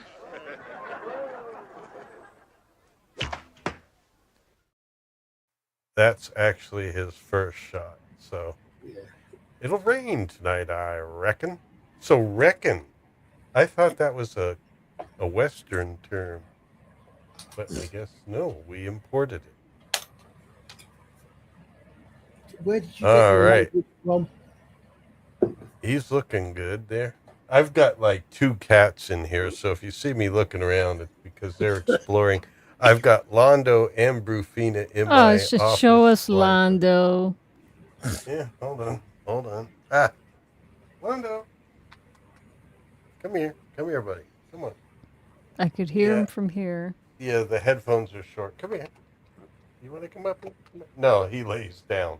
Really? He doesn't want to jump up? That's strange for He's Londo. laying down. Well, they've No. been stuck in here. I think they want to leave. Rufina's walking around. She's like, You could also look. I don't know. You could go back one again, please, Lawrence. oh. That's okay. You notice slightly for the Chapel Knight, but especially for Gisborne there, it's not that easy to tell, but his belt is very long. You can just see that it's tucked. It's tucked with the buckle didn't exist, and then it's brought back up through itself. It's tucked around. It's tucked. So it's literally it's not a case of like a modern belt. Your modern belt, you've probably got, if it fits you, you've probably got maybe 3 or 4 belt holes. So you put your belt on, and then you tuck it. So you sort of tuck it, maybe 2 or 3 inches to go around a belt loop. You don't have belt loops in the Middle Ages for starters. But what you tend to have is the belt tends to be longer. I suppose in that way it fits on. So you've got your belt. Okay, you've got several belt loops, and then you've got, I think, possibly even a foot of belt left, which you tuck, which is hanging, which is loose once you put it on. Mm-hmm. So that's why, because it is tucked around, and you quite often see them, they'll be tucked around, and they'll be tucked around again, almost in a knot like a tie, to take up some of the slack. Mm-hmm. So again, that's just some of these uses. Well, not bad. It looks like there's a few people there that are, I don't know. They got people together, so we're gonna have some fun.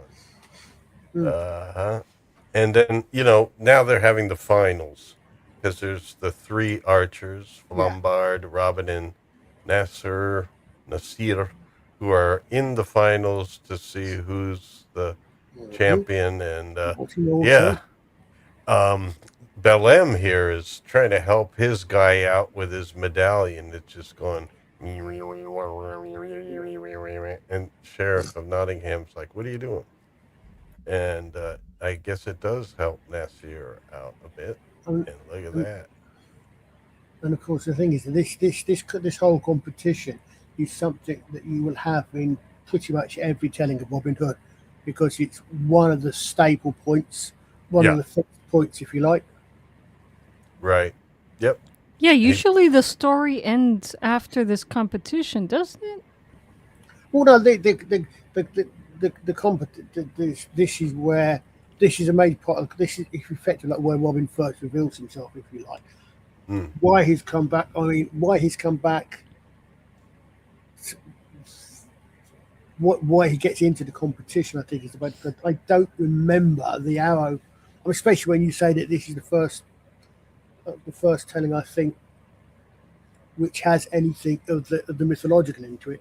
So you would have a Herne's arrow, for example. There was no wizards, or as far as I know. I mean, in the traditional story, there weren't any wizards or And he gave himself a belly there. Yeah, I mean, it's just a silver arrow. Hold on, I'm going to let these guys go out if they want, because they might want to use the litter box.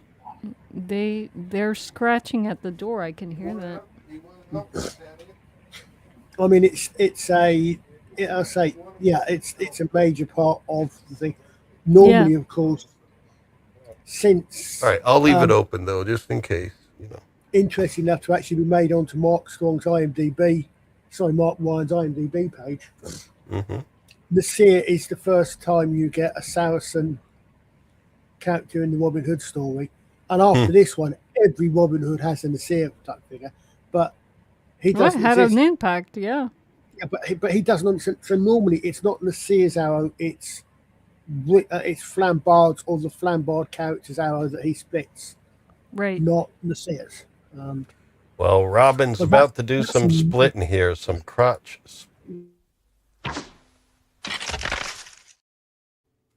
Nice slow motion stuff. Can that actually happen? Can someone actually do that? Yeah, I've had a Mis- friend that actually did split one of his own arrows. He was using a compound yeah, bow, a I modern think bow, though. it it it depends, not least of which it depends on, I think, on how the arrow is made. It's probably a lot easier with a modern one. What I had to check very times, but they've got it right. It is actually, this is practical effect. So Yeah. I think what they may have done, I think quite possibly they had a fishing line or something and pulled the arrow down it. But if you go back one again to where you see where he's drawing the arrow, yeah, I would say that head is probably too blunt to do it. Right. You Oh, couldn't yeah. You couldn't do it with a broad head arrow because the arrow is spinning. Right? Right. So if you imagine your typical arrow head, so the thing with a broad head, i.e., with the hooks out to the side, right? So it's not it's not symmetrical all the way around. That's spinning, so it's going to hit, and it's going to be spinning. So by the time it's gone down there, it's going to have, it's going to ruin the arrowhead one and split down it. A sharp arrowhead like that, though, it's going to be spinning, but the spinning is going to be actually, yeah, Gavin, they might have done it in reverse as well. Yeah, I thought that too. It's like maybe they split the arrow and then they ran it backwards. I remember Mythbusters tried doing it, and I think they ended up trying to do it, and they actually tried doing it, shooting it down and flipping, shooting it down the tube, so that, and they couldn't get it right.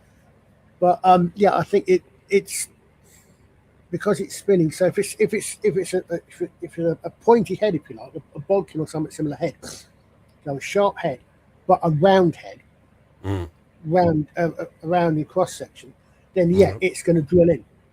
Very difficult to do, not least of which is because it also is going to depend on what the knock's made of. Well, Belleme still looks like he's not really impressed. He's now Sheriff's like, oh man, what? And this guy, he's not really. He's just trying to. I don't know. He's just passing time.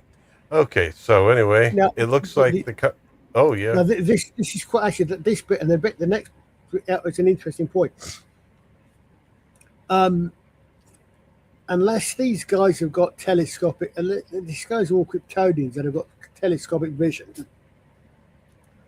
they're not going to be easily able to see what happened that far away from now. That's true. Yeah, so you would probably because I know you didn't clip it earlier, but obviously early on that you heard them actually calling out score. So you got someone went down, looked at it, scored the shot. Yeah, there were like 3, 7, and then one was like in the black.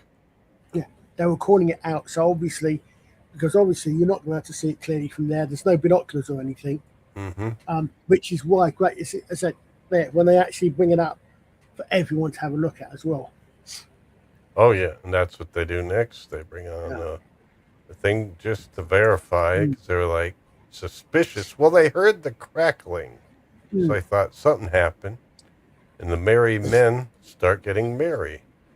Yes, indeed, and so they're all happy that Robin did it, but there may be some trouble to come because the sheriff's not happy, and he's announcing this stuff, and he's like, "Okay, why don't you come claim your prize?"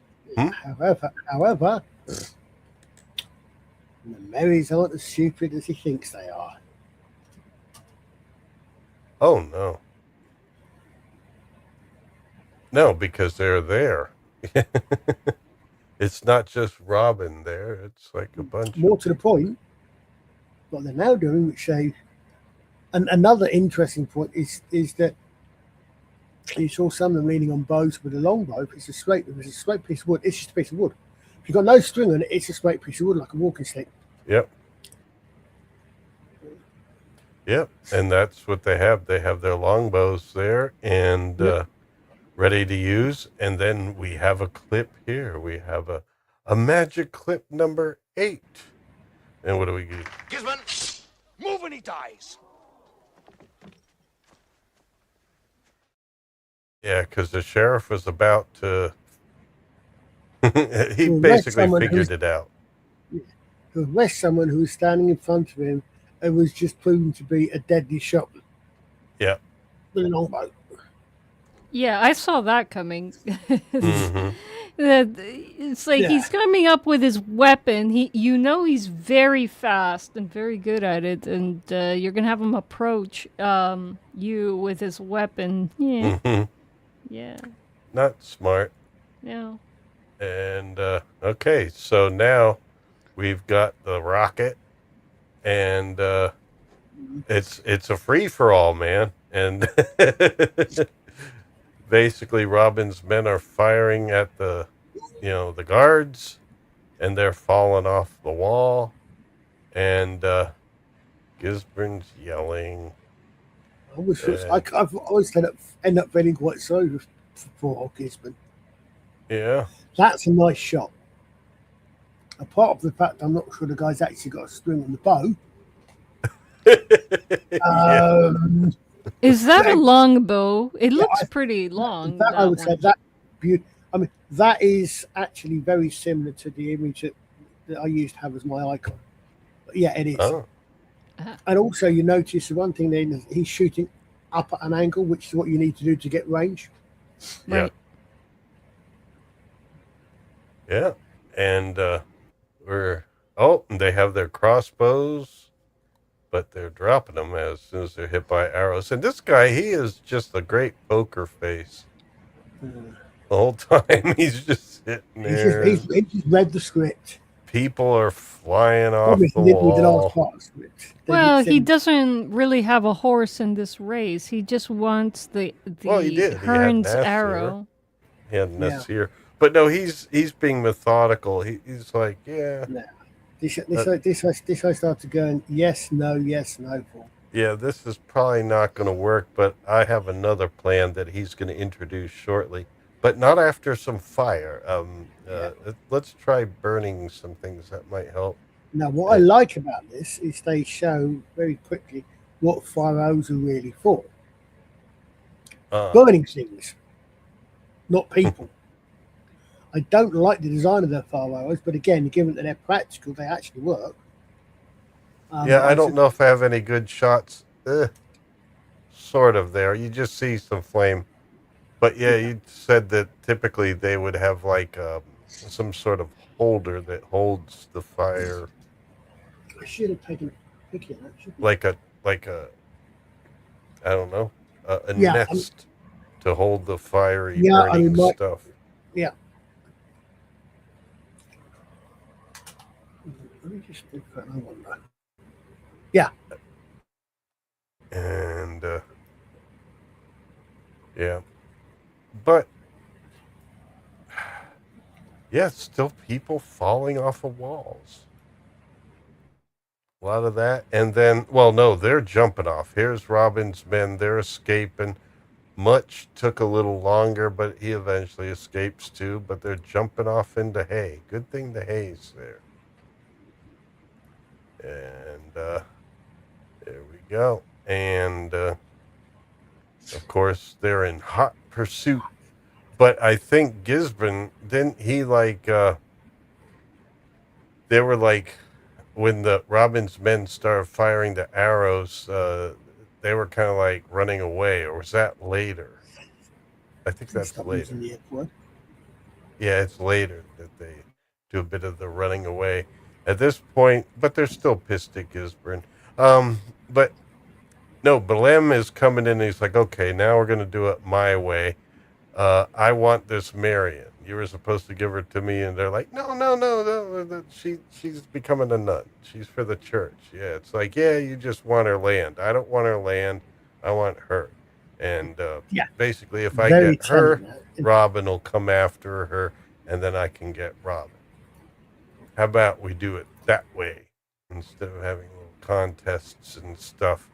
And but the thing is, they got to convince the bishop here. I don't know if he's officially a bishop, but high up clergyman, brother of the sheriff, has to sign off on it. And he's like, wearing purple was reasonably high up.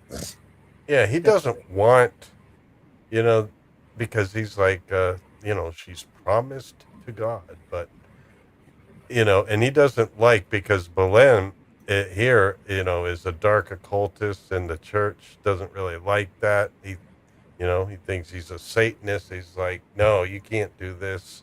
And, but the sheriff kind of knows a little bit. He actually calls out the date that that Belleme's talking about. Belleme here wants to do this on May the 1st, and the sheriff knows that that's Beltane or Belton, and he's like, "Oh, that's a high satanic holy day, so okay, that's good."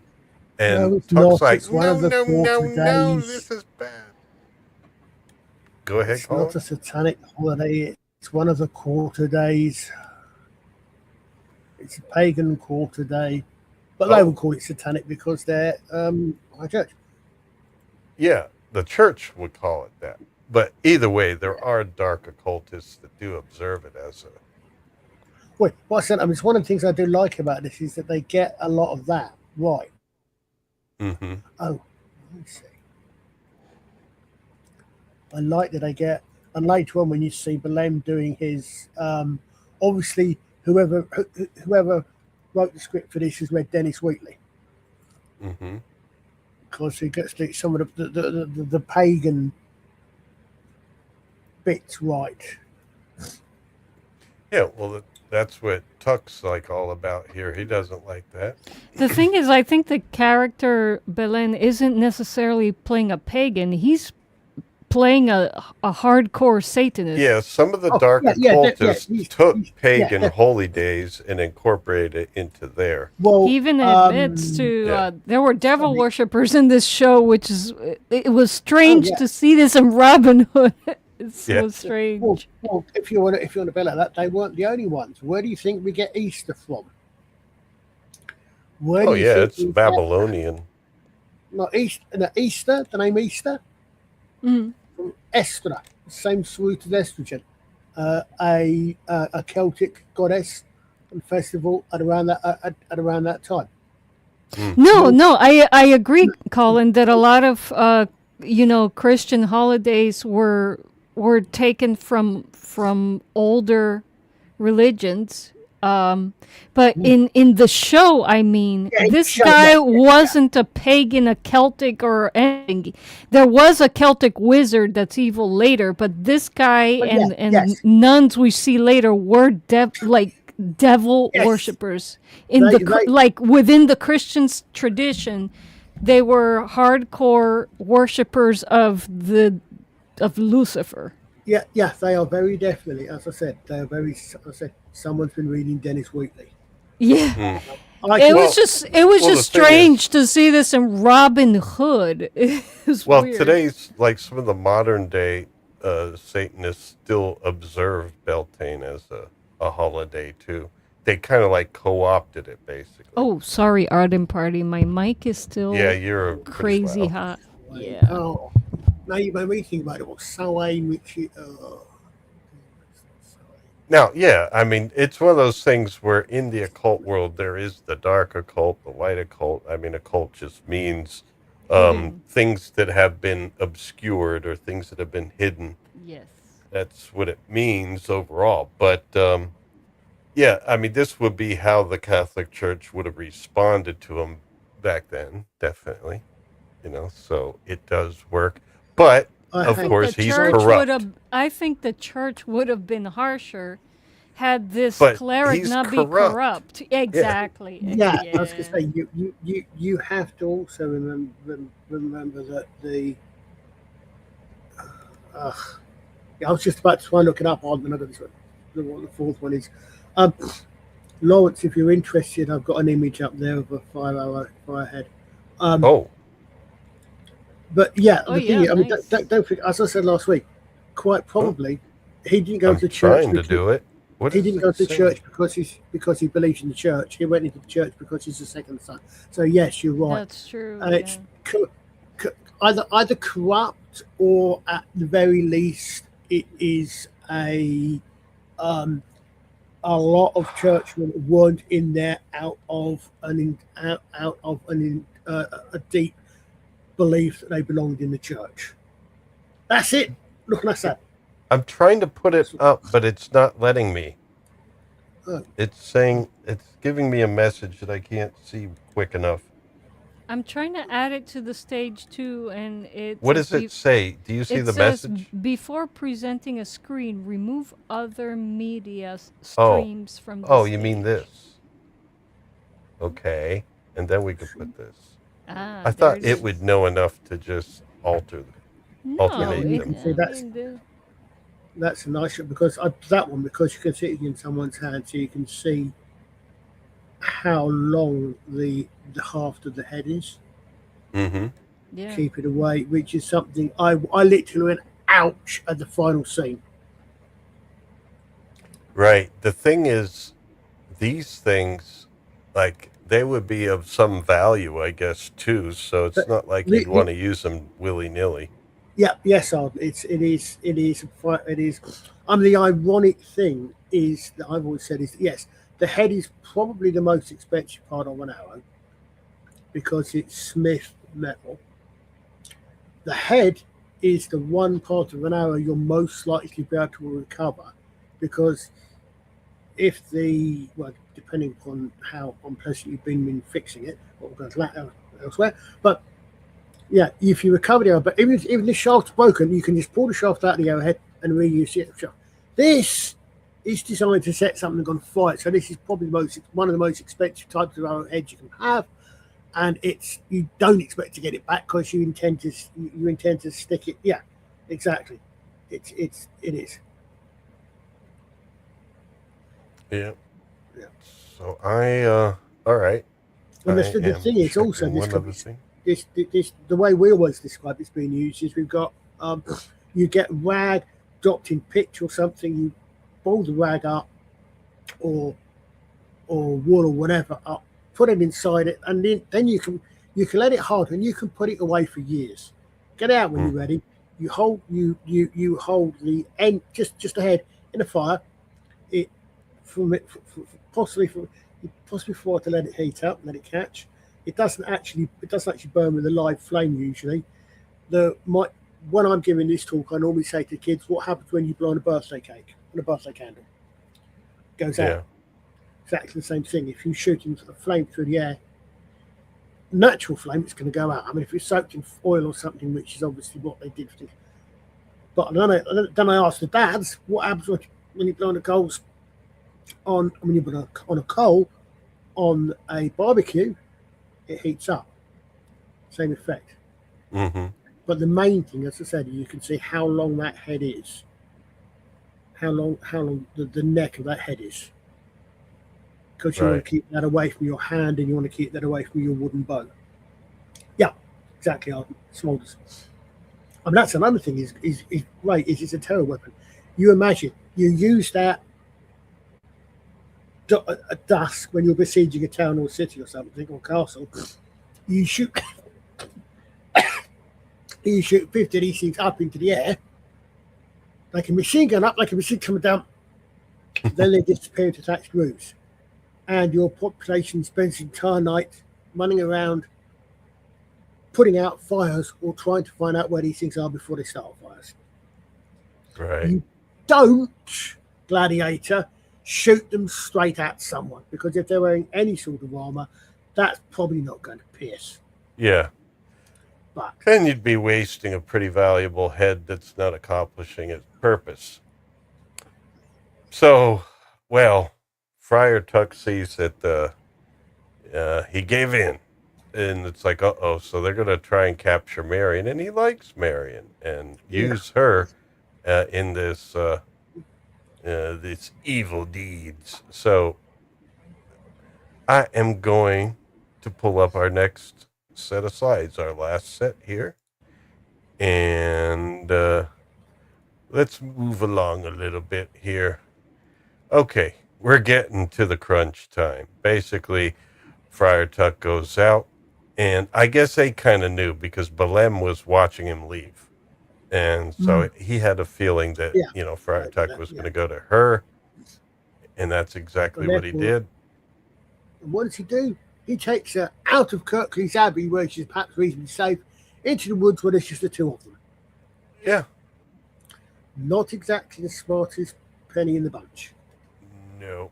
But back in Herne's lair, Robin's coming and this guy, and I think Herne basically gave him the warning. It's like, all right, you got the arrow, but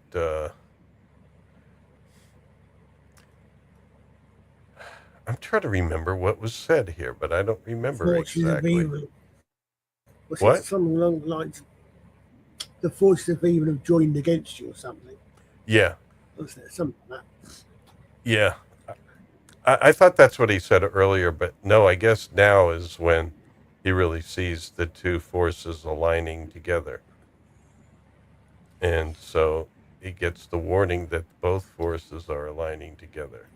And so Tuck and Marion are walking into the woods and they hear something behind them, and then they see this guy and they're like, oh no, one of the sheriff's men. Now Tuck actually has a few skills. He lays out the one guy. He takes, but there's only so many he can do. I like the way he does that. They play him as a bit of a comic character, but I like the way he does that. He uses these guys because all of these guys are what nowadays we would class as Catholic. Basically, they're just Western Church Christian, because there's no other sort of Christian. The only other Christianity at the time is basically Eastern Orthodox. Mm-hmm. So they'll go. So they see a cloak and about to bless them. They're going to stand there and be blessed. Mm-hmm. And then he just whacks them on the head. He just hits them on the head or something. You know, he's taking advantage of it. Now, Clout using a sword. You're not really supposed to do that. No. Nope. My lord, my archer's employer. Well, it depends. My archer's character, part of the time he's in employ of the Queen, part of the time he's in employ of the Bishop of Durham. The Bishop of Durham, fighting bishop, got involved in battles, prince of the church. He carries a mace because he's not allowed to split. He's not allowed to use a bladed weapon, which may spill blood. Okay, the fact that he's got a flanged mace, the idea of this thing is you go along and you whack someone in the back of the head, and you sort of a bit like playing polo. But one hit from a blunt weapon theoretically won't cause any damage, won't do any blood. Mm-hmm. So a cleric's not spilling blood. Which way he can do that, but he shouldn't really technically be using a sword. Although again, this is 300 odd years before the time I'm more familiar with. It's not Dungeons and Dragons rules yet. Well, yeah. I mean, they might not have that rule yet. Yeah. So yeah. Yeah. I mean, this was after the Crusades, and I guess the Knights Templar were technically clergy, kind of. Now, all right, so she decides to get in on the act because they're taking Tuck down, but then they're like, well, we're after her in the first place, so they chase her and leave Tuck alone. And basically they capture Marion. I mean, that's what they wanted. Yeah. And so Tuck was free to find Robin and his men, and he tells them the bad news that Marion was captured. And so Robin's going to go after Marion, which is what Belleme wants. And these guys are like, no, don't, no. Go back 1 sec. Yeah. Do you see anything wrong there? I'm trying to see. It's a semi-trick question, by the way. Well, he's kind of wiping off his sword with his sleeve. Yeah. And do you see anything wrong with that? Yeah, I probably wouldn't do it because you could cut yourself or your clothing. And Yes, he is, and that's why I said it's a trick question. No, it depends. if he's holding that, and if he's holding that, so say the blade is say half an inch away from his inner elbow, and and if he just pulls it straight, he's not going to harm himself. Mm-hmm. Because as long as yeah, it's a bit dodgy, but or he pulls it or if he pulls it and he pulls it in such a way that the blade is not going to go down and contact his elbow, he's just going to wipe it off because nothing is actually touching the sharp part of the blade. So that's why I said it's a little bit of a trick question. You would think you couldn't do that, but yeah, it's dangerous. But if you do it, you wipe it, you pull it, you're going to put it away. Yeah. You know, as long as you do it cleanly, it's not the idea. Well, it was moving. Yeah, I mean, obviously it's video. I didn't take a clip of it, but I just saw it as a fast motion, and I couldn't be sure. Yeah, exactly. But no, I'm saying it's great. It's a lovely, because people think that, but then you think, well, actually, it's a little bit like you can actually hold a sword by the blade. It's only if you press against it or move down it. You don't want to stage things. Right. Well, he has a nice little speech here. And so I wanted to play that. Robin has some good speeches here when his men question. This isn't an ordinary fight. It's not arrows or swords. This is a fight between the powers of light and darkness. So he's primarily going, not saying, I'm just a great fighter or something like that. It's more like, Herne chose me to do this. So yeah, that's what his thinking is. And then when he walks further away from the men, he says this that becomes somewhat prophetic, shall we say. And if I should fail, one of you will take my place. And Herne will choose him. But Herne didn't choose one of them. No. No. He chose someone else to be his son. Because at this point, you don't know that. Yeah. But it was cool. They had that moment there that they knew, well, we could use this later because, that's the concept of Robin Hood. It's Herne's son for now. And then there could be another one. The thing is, Herne's son didn't necessarily specifically have the name Robin Hood. Robin Hood is Herne's son because this guy's name is Robin. And then later, they changed when this guy, has to leave the show and they bring in another Robin Hood. That's because Robert took the name Robin Hood because the people knew the hooded man is the one that's, fighting for us. So might as well use that name. Yeah. I don't, but it could be Robert the hooded man. It doesn't have to be Robin. Yeah, because it has more power if the two were considered to be the same. Because most of them didn't see him. They didn't know what he looks like. Yeah, exactly. And again, if you think, what does the wording of the song say? Robin, the hooded man. As you said, but the hooded man doesn't not necessarily Robin. Yes, exactly. Yes, exactly. So I think exactly. So he's not. You're right, Liza. He's Robin because of the hooded man. Because Robin of Locksley takes on the name the hooded man. But I think Lawrence is right in that when later on Robert takes on the thing, the name Robin Hood is well known, so he just adopts Robin Hood to use that to keep using that power. It's a little. It's a little bit. For example, I'll give you. We are all Kosh. Kosh. What do I call? We're all Kosh. Kosh's replacement. What do I call you? Kosh. Well, the thing is, Sheridan immediately leaps to the composer that they don't want people to realise that he's changed, even though he's got a completely different account. Yeah, that is an excellent point. The thing is, there is one town that they always visit, and he's never wearing a hood when he goes. So the town people in that place that's always getting bullied by the sheriff, Yeah, knows what Wickham. Robin of Locksley looks like. And they just continue to, when Robert comes in, they're like, who? They're not like, who are you? They just continue to call him Robin. And It's considered Locksley where he rescues him in the first place, I think. I can't remember. But yeah, yes, you're right. But again, they are going along with it to propel the legend. I would suggest. Okay, that would make sense. I wish they would make that clear in the series. Yeah. Again, as with the command staff going along with calling the new Kosh Kosh, Right. even though it's a different entity. Yeah, it makes sense too, because across the island, the name Robin Hood is the dangerous guy, is the savior.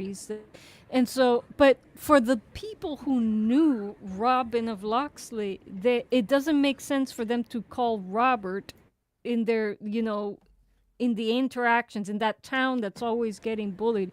But I understand why they would, refer to him in front of strangers. But maybe it's easier. They just do it all the time, so they just get in the habit. I don't know.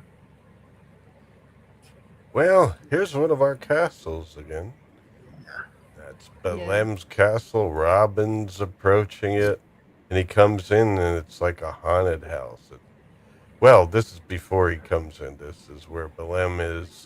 He's got servant women there that are going to take Marion and tie her up, I think. And he's saying all sorts of evil stuff. She's like, but she calls him out. She calls him, she says, you're not just a servant of your dark lord, you're his victim. More to the point, she calls him by his first name. Oh, yeah. What was was the other first name? Simon.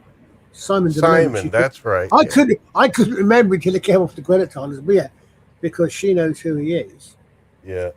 She is of relatively equal rank, and she's not afraid. I think she's using that to sort of say, to point out, it's a deliberate use. I mean, even though it's interestingly questionable whether the sheriff or his brother outranked the Belleme as such. It's not easy to tell. They always just refer to, they don't refer to her by the first name, but it's she. Again, possibly it's a difference. It's an etiquette difference between a male addressing males and females addressing males of approximately the same social rank. Yep. Well, she's using it to try and get through to him personally, but it doesn't work. He's too far gone, and his lady servants take her away. Here he comes in, and there's our vision. Yeah. Not a nice thing. And then he walks past that. I mean, imagine that as your welcome, unless it's Halloween, you don't want that out there at your front gate. Can I just ask you one question there? Mm-hmm. Are you referring to the previous slide or this slide? Because I know which one I prefer. This. No, I meant this one. Yeah.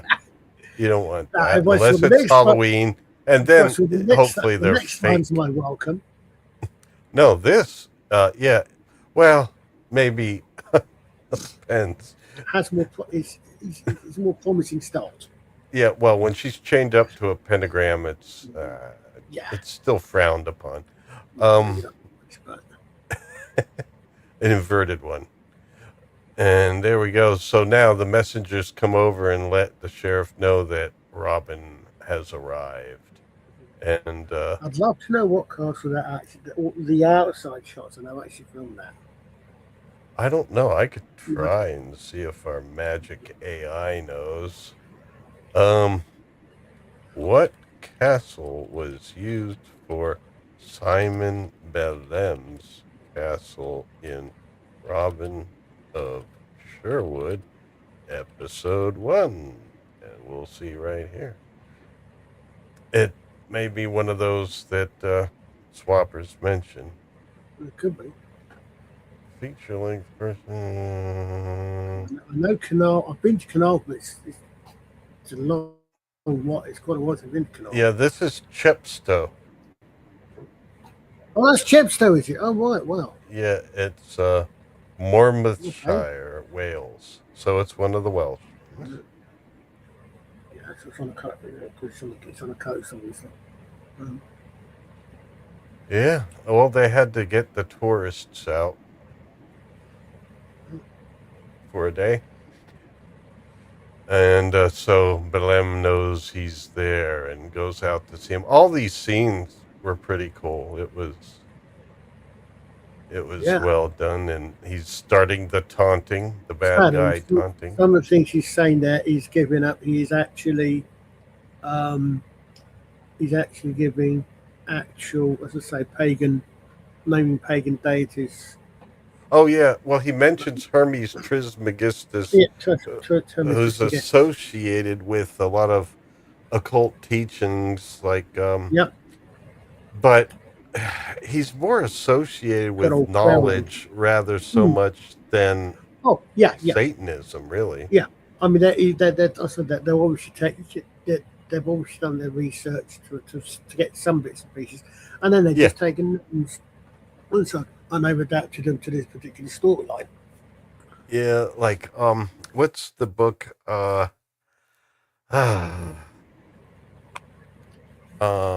forget the name of it. The book that was supposedly written by Hermes Trismegistus. Oh, I don't know. Begins with an A. Oh man, Arden might know. I'll say we'll see if he's mentioned. The Kimbalion or something like that. Because I know the Golden Bough, I think was written by, was that the one that was Crowley? Yeah, the Golden Dawn, that was his thing. The Golden Dawn was because I know Crowley was one of the ones that did actually. Kybalion, I think is what it's called. Let me just get it here. Yeah, it's the Kybalion, Kybalion. Ardent party to the rescue, etc. Yep. Oh yeah. And no, well, my memory kind of worked. It came back to me. But the thing is, if you read that, it's really not evil stuff at all. It's a perspective on understanding reality, and it's actually a pretty good one. You know, it sounds like stuff that like alchemists or natural philosophers from like the 19th century or whatever would be studying, or even earlier than that. But Hermes Trismegistus was supposedly in the ancient world, but no one really knows if he existed, you know? Well, as Arden mentioned now, Trismegistus suggests a triple deity, and Hermes was the Greek equivalent of Mercury, or Mercury was the Roman equivalent of and they associated Thoth, the Egyptian god, with Hermes when the Greeks kind of took over, and supposedly it was during that time, the Ptolemaic period, that Hermes Trismegistus existed. And Thoth was very definitely a deity of knowledge. Yeah. But all we can say is, let's just be glad he never had the Necronomicon. Well, yeah, I mean, the writers of the series like knew some stuff, but also just put it together, you know. And I guess it's also because the audience might take some of this stuff, and it's like that's what they would expect. But basically, you know, the dark Luciferians tend to. I mean, no, this is stuff that's not even really occulted anymore. It's pretty much out there, and it's like not the things they would be talking about, really. I don't think this is generic. Someone's been reading Dennis Wheatley and others. Yeah. But if we had the Necronomicon, it wouldn't so much be Robin of Sherwood, it'd be Robin of Cthulhu. Well, this guy gets out his sword and he starts doing some sort of, I mean, the Jedi wish they had this stuff because he's Yeah. cutting Robin from a Well, distance. I did this bit, and I was about to cringe when he said fire your bow, and he did actually fire the bow. Yeah. So, because that's the only time you fire a bow, mm-hmm. you throw it in a fire. You don't fire an arrow. Right. If you say fire, you're going to look around and say where. Well, this guy, Which is why I always cringe when I want to did talk what he about firing said. out. Yeah. In fire. Good old Kosh. And the thing that actually I also wasn't sure about there was, especially when apparently this seems to be going on at the same time as he's downstairs in the temple or whatever it is with Marion, so he's not necessarily here. Mm-hmm. Does he actually set fire to Robin's bow, or does he just make Robin think the bow's on fire? I don't know. Well, the thing is, he somehow gets either works. Herne's arrow in this scenario, doesn't he? Yeah, I know that confused the hell out of me. Because I didn't see him go over and pick it up or take it from him. Somehow he got it. No. The thing is, no, he doesn't. But this thing is, because Belleme. Oh, that's right. That's right. Robin still has it. Robin's got the arrow. Yeah, Belleme doesn't have the arrow. But I was just wondering. I was a little bit confused. I mean, everything does look good, and I think it's cool scenes and stuff. But I was a little bit lost here because Belleme is like tearing him up with, cutting him with a sword from a distance, like doing some really, more powerful than Jedi stuff. And this guy's a real Sith Lord, and he's cutting him up, and then puts his bow on fire, and then he just stops and turns away. It's like, what? Yeah, it's I said, I mean, so has he actually left Marion down the other with the other brides of Dracula, or is he actually not really there? I mean, again, slightly confusing. And then he does this thing at the end, and that's where I thought maybe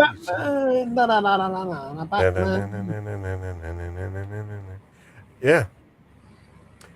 So I'm not sure, but he I mean, it was scary. It was scary stuff, but then he just stops and goes back. And of course, to kind of distract from him just walking away, I guess they flash to the sheriff's men coming. And then there we are back in the inverted pentagram bondage room. And now there he has it. I thought, or isn't that the arrow?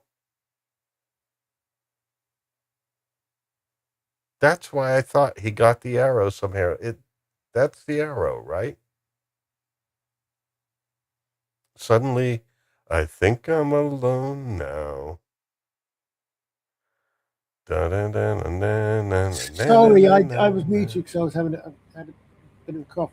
No, that's the arrow. That's not the arrow.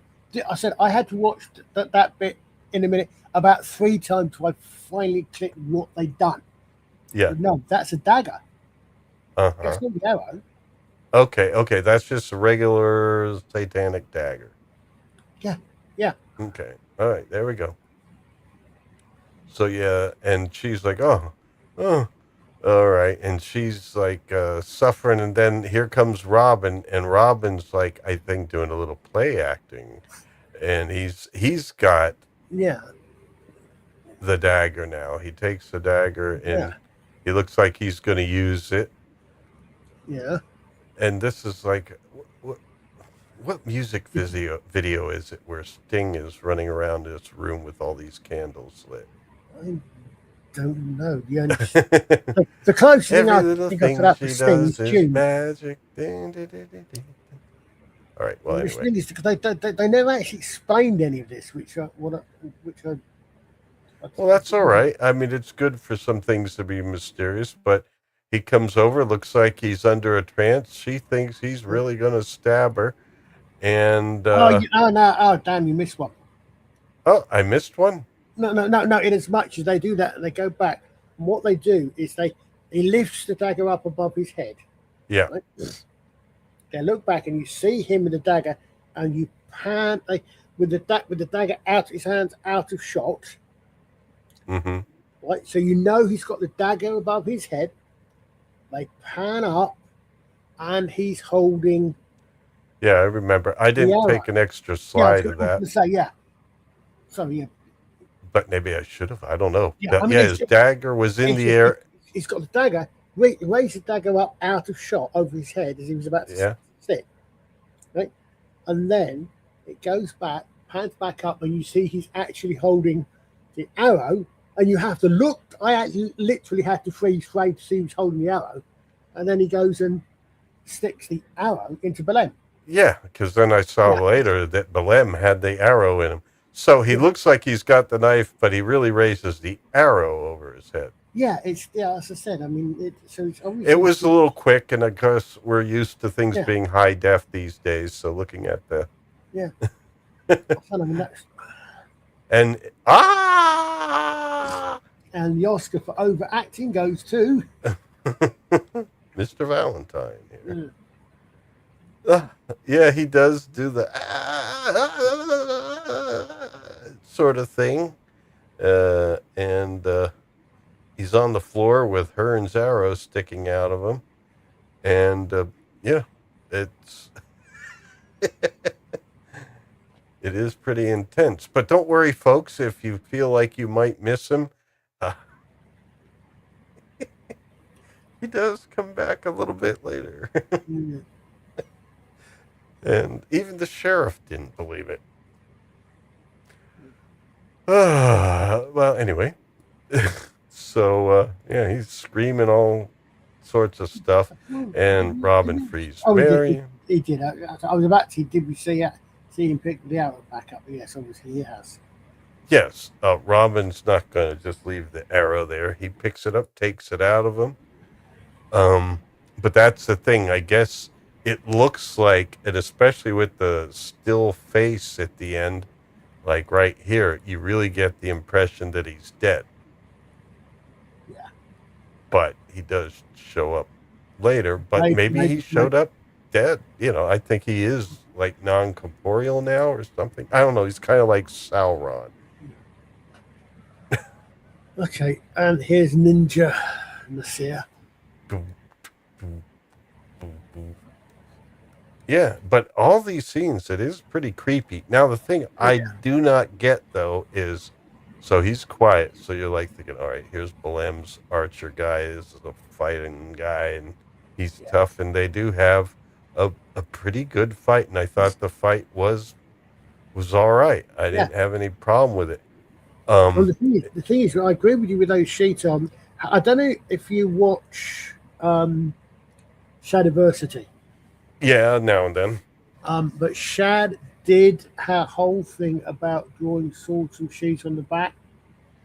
And he actually designed a sheet that you could. The difference being, if you notice, because Nasir can get away with it, because he isn't using long swords. Yeah, he's using curved swords. So, which is correct, they are Saracen type curved swords, scimitars. So, depending upon the angle, you probably could draw them out because they are going to follow the sheath around. Right. You're going to be drawing them because your natural motion, if you're moving, drawing some, if you've basically got your elbows as effectively forward, it's going to be a circle, and they're curved. So you probably could do that if the curve. Yeah, exactly. Yes, I'm saying. I don't know if you noticed that or not, if you've been aware of that or not. But yes. So yeah, but yeah, if you're drawing a curved blade, it's easier because the blade naturally follows a curve. So the problem is when it's a straight blade. Yeah. Yeah, he's got the power of 2. Chad's was witches several times. He's got 5 kids. I'm sorry. Oops. And he's all studded up there. Well, it looks cool. And, why does he stop? I still don't know why he stopped. That's one thing. That was what really confused me. He stopped. Well, these guys showed up. And that's where we get, I think I have it right here. I have a clip. I thought I numbered the slide. I guess I screwed up on that. You ungrateful bastard. No, you see, the thing is, Gavin, I think that's very much, especially having recently, for some reason, started showing up on feeds, and for some reason, I started watching them, re-watching some of the critiques of that one. The thing is, people are actually misreading that whole scene. They're What not scene? the power of many from the Acolyte.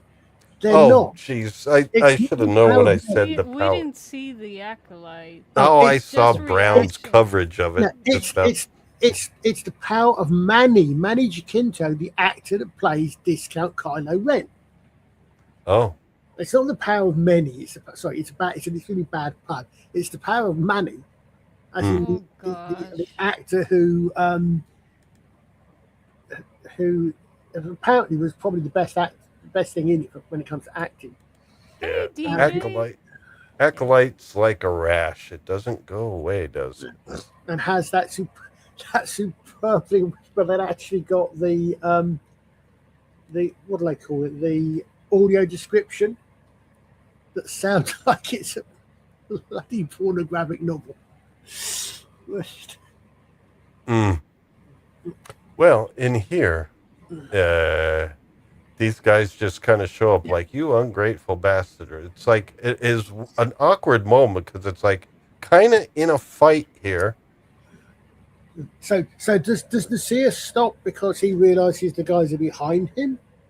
That's what I guess they were trying to insinuate. That It's Yeah. like, okay, you're outnumbered, so you He might as well stops, and stop. then Although they the come around people the you're outnumbered by are just calling him a bastard, and they're not really doing much of anything. Well, no, if you think about it, he's called that because he's just told them, I told you not to come. Oh, yeah, that's right. That's And right. I Little John left says that you're a out. great bastard because he And thinks that- Nasir's like, who these guys? Who these guys? And good shot, though. He's Mark Ryan. He's got the sort of that slightly swarthy look face that he could be. Again, similar to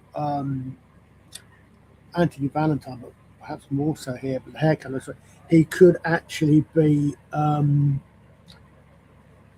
He's got the look that he could be.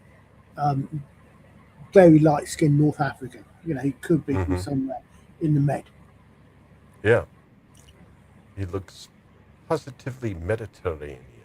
Gavin. And now we have here 13, which is, I numbered it 13. That's just where I confused because its number is actually 12. Never mind. So I confused myself, but it was the clip I played prematurely. So they just stop, they stop. Rob and his men go out, and Nasir's just like, I look cool like this. I'm just going to stand here. He's going, okay, wow, I think, cool. They've changed their mind. I've got 3 seasons of employment ahead of me now. Well, and I was only a big player. I think what happened is, because he gets to stay in the show. But I think what happened is he probably is like, I'm outnumbered, so I'm not going to do anything. But I'm still going to look cool. And then Robin and his men head out, and he's like, I'll let him go. Well, my boss is dead anyway. And now this is where he's supposedly thinking about what he's going to do with his life, as we see later. It's distinctly possible, of course. The question is, okay, so is he actually supposed to be an assassin? As in a a disciple of the Old Man of the Mountain type assassin? Or was it like several serious Assyrian assassins? Or, is he supposed to be from that cult, and which is why he's so good at sneaking out? I don't know. But, he just sort of sneaks out while they're... Yeah, Biggest Dickus said that. Yeah. Several Sadducee Syrian assassins. All right, so they're... no one's yet noticed I've changed my name as well. And then, pretty soon here, if not at this moment, Gisburne does the whole run away thing. Yeah. Well, they start firing arrows, and his guys are like, oh, run away, run away. And then the sheriff is like, Gisburne, He's pissed off with them because, all they had to do was just fire a few arrows and, Could you have that one, please? I had a feeling. One more, please. Oh, one more? I You thought know? you wanted- No, so I thought for a second I knew where that was, but it's not. I thought that was Outside the pub. Yeah, no, I thought that was Morgan Park, but it's not. I don't think it is anyway. Mm-hmm. But that's definitely a modern building. You can tell because windows. Oh, modern renovations. Yeah, modern renovation. Yeah, sorry, that's what I meant. Yeah. And we got ourselves some blurry stuff there, but that's when Gisburne's running away, and they're all pissed. The sheriff's pissed off about it, but all sorts of bow action. But they're about to get into a fight because this, I guess, was just a temporary retreat. And they're blocking arrows with their shields, which is what you want to do, especially got a big shield like that. Yeah. I mean, you can tell they're designed to be ridden used on horseback. Now, this I really liked. Right? You see, they shoot. Mm-hmm. And then, do you have the next? Do you have the next one? Okay. Now, what they do is they drop back behind the shields to reload. Mm-hmm. So they shoot, but then they drop down. They reload. They advance behind the shield, so they're behind the shield. Yeah, and the shields have a point, so you could stick them in the ground. I mean, you've got there is a big shield. It's called a Pavis, and it's literally a very big and it's specifically designed for one person will hold it. Your crossbow may actually be a crossbow team, like a machine gun team, and one guy will be holding the Pavis. Now duck down behind it. One guy will be reloading, and one guy will be shooting. One guy get up, shoot, duck down behind the Pavis, take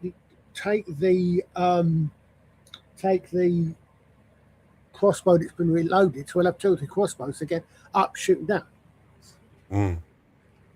Yeah. Yeah, I mean they're kite shields like that. It's, I said, you can see they're clearly designed to be used on horseback because you see where they're holding them. Yeah, so Gisburne had the right idea. And actually they do take a bit of the upper hand because now but notice they're clearly filming in a different location there than they were when they get. Yeah, the castle looks a little smaller. Unless that's the keeps and that's the West Wing background. Yeah, that's the West Wing, and the weather has gotten a little better. So Marion's running, and I got this because, man, that's some serious hair.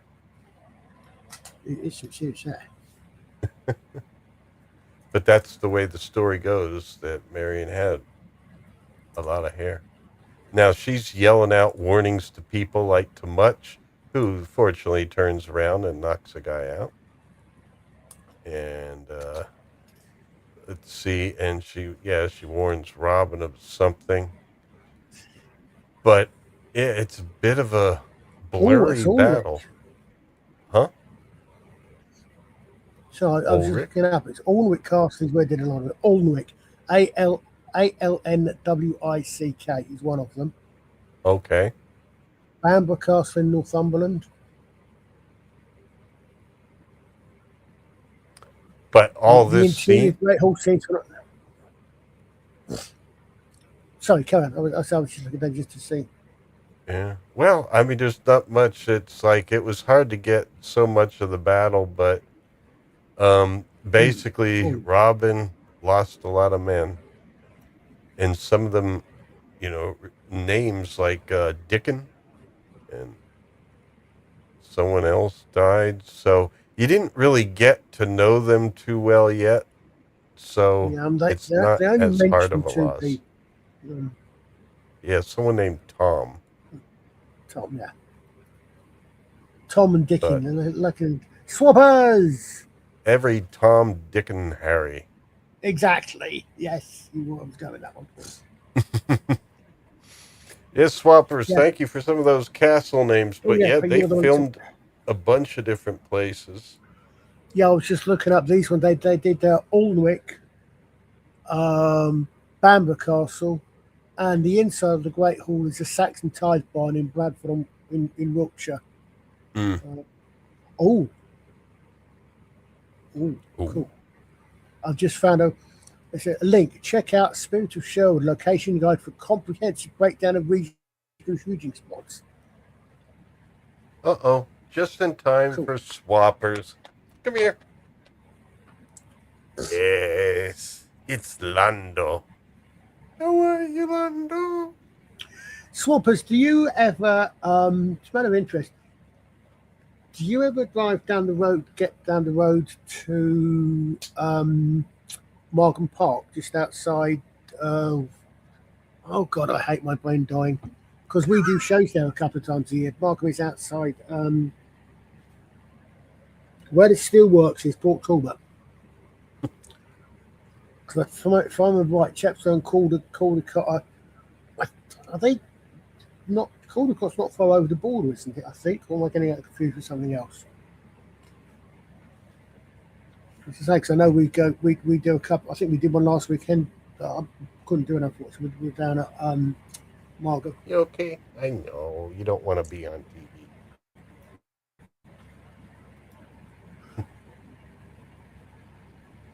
So, yeah, let me try to... Oh, he wants to bite chin. So anyway, yeah, they're back in the forest and remembering the people that they've lost. You know, the first part of the episode, you really got to know people. Everyone's feeling a bit down. So yeah, Tom and Dickon are the expendable ones. I think there was a couple more, but you don't remember who they were. Uh-oh. You got a hairball? Yeah, he needs to jump down. All right, so yeah, but... Poor Lando. Yeah, but Little John and Will Scarlet are pissed off. Much is much upset. And Marion, you know, she's got the look of sadness. And so Robin does deliver a bit of a speech here because they're like, I think it was Will that said that, you know, people are going to die. Do you want to keep doing this? People are going to die. Marion could die. Is that what you want? And Robin has a good response to that here. Our friends who were killed, they'll never starve, or be tortured, or chained in the dark. They're here with us in Sherwood. And they always will be. Because they're free. And that's a reason to resist. Yeah. And Swappers wants to see Lando. I had him up, but then he started coughing like he had a hairball. You want to come? He's laying down with... Hold on. I could do this. He's laying down with Brufina. Yeah, I thought yeah, it was Port Talbot I was thinking of, Swappers. I've put a link in the chat, by the way, for the site that actually gives a list of all the locations, if people are interested. There's quite a few of them. Oh, there's the link. Yep, Lando's going... We can't get a close-up of Rufina? Isn't this close? I thought that's what it was. Hold on. It is the rabbit. There we go. Yeah, there's Lando. There's Brufina. She's got her back turned towards me. Yeah, she's a little bobtail. Mm-hmm. Yeah, we've got a lot of bobtails here. Oh. She's about to head out. Yeah. Doesn't want to be camera. Lando's just busy. Rufina. Yeah. We're working on her. Yeah. She was wild, Pretty but we got to get her fixed. Yeah. We got to get her fixed. And the thing is, right now, she won't let us pick her up. I told pretty tat. Yeah. Yep, yep. So, folks, when we're talking about freedom, that's the thing. It's like, when you're dead, you can't be tortured anymore. Well, and here we go. Yeah, Tuck, did the name of the Father, Son, and the Holy Spirit blessing, and now we have our homage at the end, right? Didn't I just play that? I just played that. Sorry, I had the clip in again, but I just played it. And so what they do is they fire arrows in the air, burning arrows in the air to be into the water. And that, go back one again, Yeah. please, sorry. That's where I went, ouch! Oh. Look at Robin. Look at Yeah. look at where the end of his arrow is. He's got to be burning his hand. Oh, yeah. Oh, ouch. Yeah. Yeah, and I don't think they were able to add flame post film, were they? I don't think so, no. I think this is... By the way, Praxium of the Pathfinders has been saved. Oh, yeah? Hey. Loudspeakers are working again for some All right, miraculous very reason. Well, computers, The that force is happens. with you. Yeah, the Swappers. force is with swappers. Yes. Yeah, so that's where we can ask things like, how many weeks until the next one? Also, is anybody else getting flashbacks to any and every Viking movie? A Jedi Knight? I'm out of it for a little while. Everybody gets delusions of grandeur. Yep. Swappers is a Jedi Knight. Now you're saying go back to Viking movies. Well, yeah. Yeah, but they always have to shoot the fire arrows onto the boat. Oh, yeah. That's Or what for I that- thought they were going to do here, but it was like, oh, you don't have a boat. Or for that matter, the Doctor. Back when Doctor was still good. Mm. Oh, yeah, the boat. Yeah. The boat where the Tesselector got burned. Well, singed. Yeah. Well, I don't know. Yeah, it brings back some memories, but I thought that's what they would do here. But no, there's no boat. Just fire them in the water. It's a memorial. It's just like if you're going to have a 21 gun salute. It's like Yeah. it's symbolic. And I'm pretty sure they only ever flash back to the two named guys, even though they're firing 6, 7 arrows. well, Marion fires one. Yeah. And Oh, at God, the I end, the need to grab last my shot, well, not shot, but the last one is, and I said fired. Well, they have fired. No, I said fine, and I should know better. Well, and the last one is Tuck. Well, second to last. Well, you think the last one's Tuck, and then Yeah, and then here he is. Tuck is even taking one. And then in the background, we see some mysterious unhooded man. And he fires one off, and they all look back like, who the hell is that? Did you have the one where he's about preparing to fire? Who's preparing to fire? Nasir. I didn't get every single...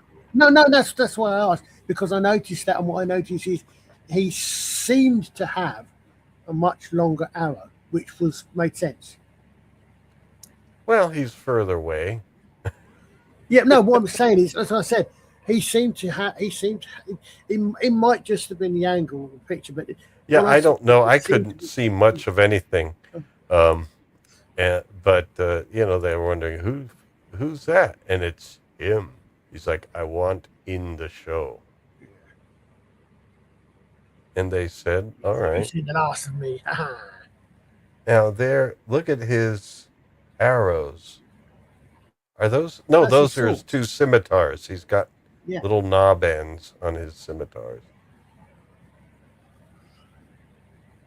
Yeah, pommels. Very cool. But then you get the idea that he contemplated a reason- career change. The interesting thing about those is that if you think about what they're actually intended to do, those pommels, they're effectively balance out the entire length of the blade, so that it can be wielded one-handed, because those are one-handed weapons, as we saw earlier when he used them. Yeah, they That's must Mark be One real said. heavy. Well, they're not going to be that. They're not going to be that heavy because you've got to be able to wield them. What I'm saying is, they're I meant the designed. bell ends to Yeah. So counterbalance yeah. the blade. The counterbalance. Said yes. So yes, that's what I said. Yeah. Yeah, and so they look back, they see him, and then everyone just has this kind of like expression, like, all right. Ba-da, ba-da-ba-doo-doo-dee, ba-da-ba-dee-doo-doo. All right, well, anyway, it's time for Herne. Yeah, that's who you want to have marrying you. When you get married, you want to have one married when you're getting married. Yes. you want that guy right there. If Robin is the hooded man, that would be the horned man. Yeah. I wonder if that counts. I wonder if Friar Tuck's like, hey, this is kind of like one of my uses. This is one of the things I do. Yeah, it's I interesting. can even read the thing about when Jesus turned the water into wine, But you want the horned guy. All right, well, they wanted. So, and then nice pan upwards, and then a long list of names. I didn't know. I kept it just in case anybody wanted to look up something right at the end. Not like we don't have IMDb. Oh, Dickon, poor Dickon. We won't be seeing him again. Played by Matt Obley. Poor Matt. And the guy above him, Tom. Tom, and much we get to see again. No worries. So anyway, that would be that, folks. Thank you for joining us. I don't know if there's any ending thoughts that folks want to share. It looks like, how did this work out? Did everyone vote in the poll? If you've been with us and didn't notice the poll there, we do have a poll for people's favorite Robin of Sherwood, not just Robin Hoods in general. Just the 2 that played Robin. Well, the one that played Robin Hood, and the other one played Robin Hood. Oh dear! Please don't do that. Please don't put it that way. I voted too, Gavin. I've now got Disparu's. I've warned you. Over it. Yeah, Robin Hood. Yeah, as opposed to Robin, not as opposed to Robin with a Y. Oh, was there a female Robin Hood? Yes. That would be kind of like Tinkerbell with a bow. Let's put it this way. It was Robin with a Y hood. It was she lived at the junction of Sherwood and Forest Avenues. Mm. And if you've ever seen Az's meme St. Jesus, George, Lionheart, Floyd, that's where it came from. Oh. Yeah, I haven't been checking out that crew Lord in Rocket recent Robin years. Hood, I've got to rewatch Rocket Robin Hood. I haven't seen that in donkey's years. No, this was an Mhm. extremely. The thing with that series is, I thought I didn't see it, but I saw the review. I thought it had some, like a lot of things, had some really good. I think we just lost Colin.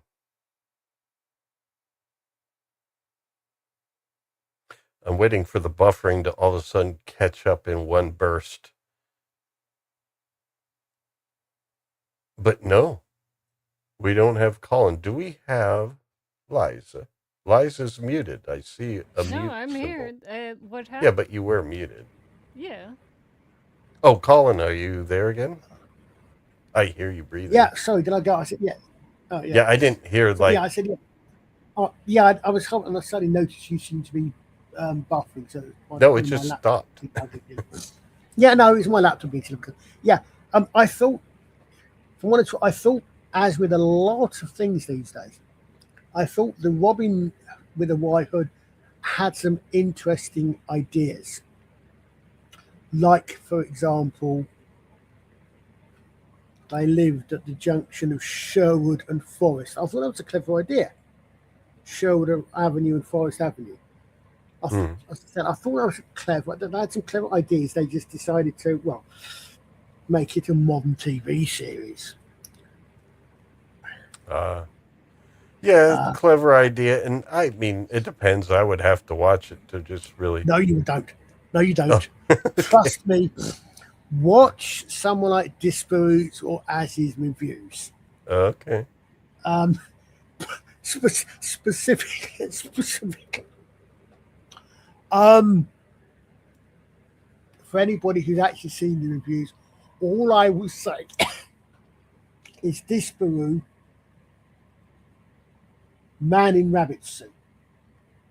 Man in rabbit suit. If anybody's seen Disparu's reviews of that, It is the rabbit. You silly sod, you got us all worked up. Well, that's no ordinary rabbit. That's the most foul, cruel, bad-tempered robot you ever set eyes on. You kid! I saw in my armor I was so scared. What the hell? Hold on.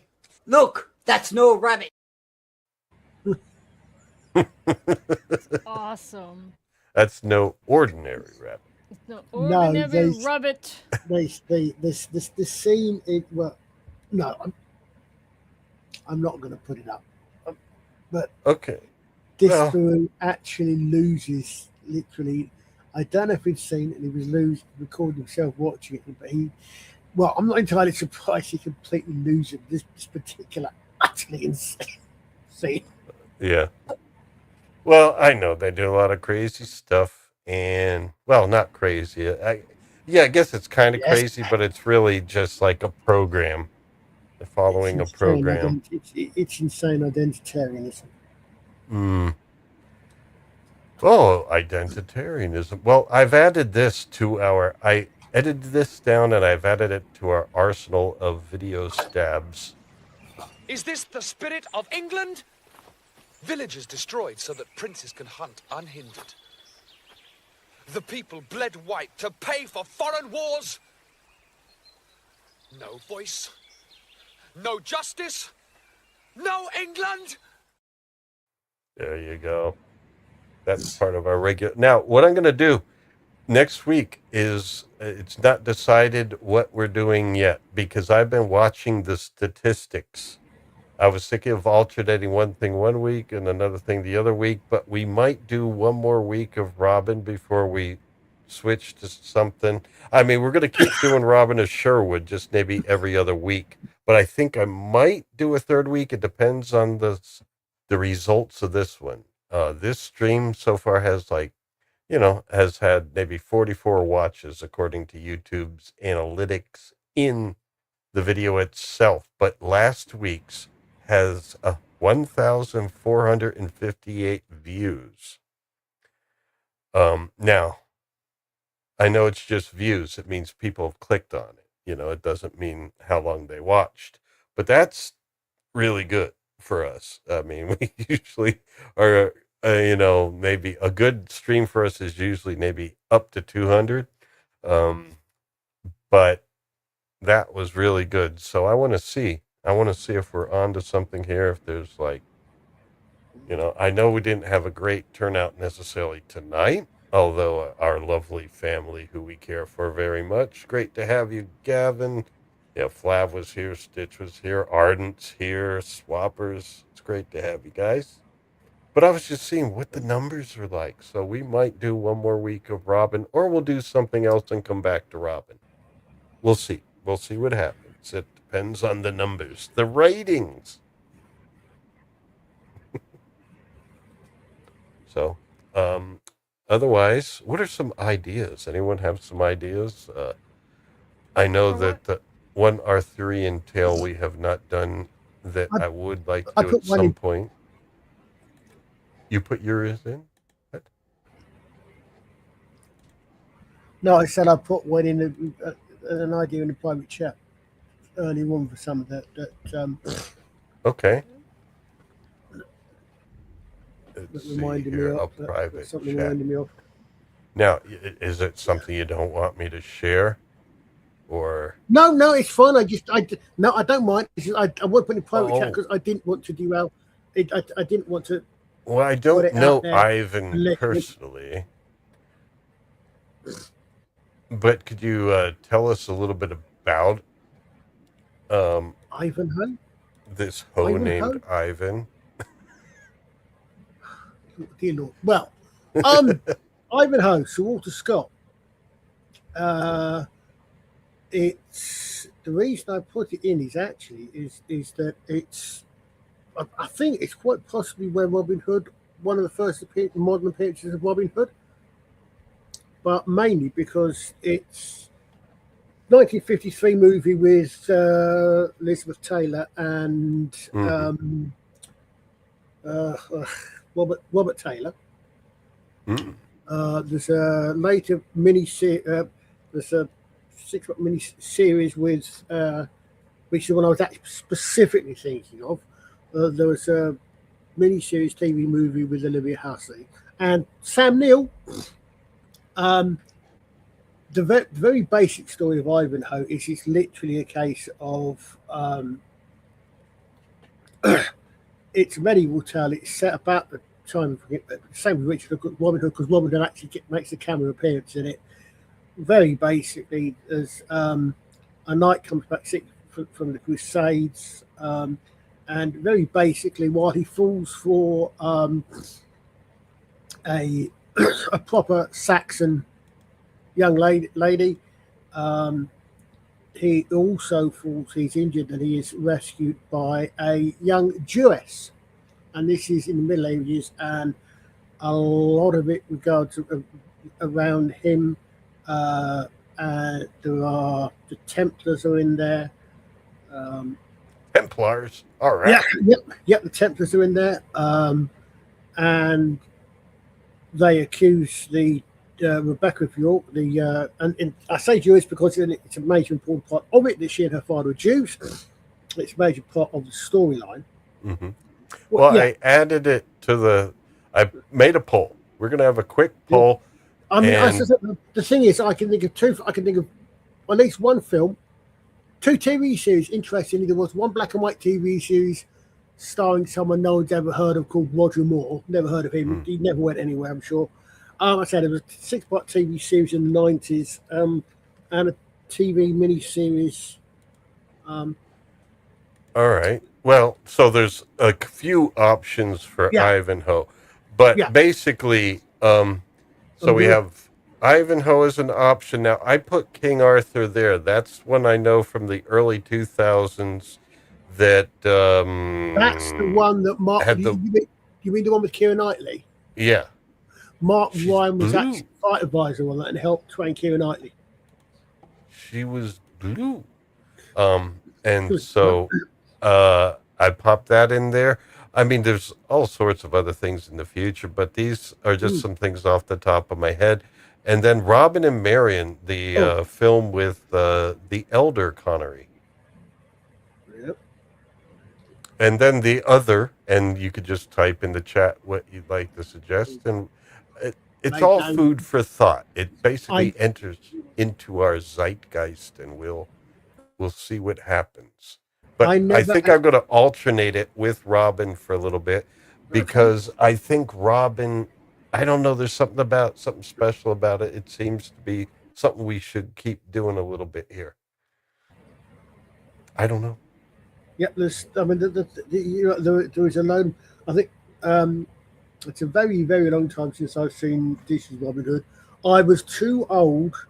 I was growing up by the time Robin Hood, Maid Marian and Her Merry Men came on TV, so I'm aware. I've never seen it,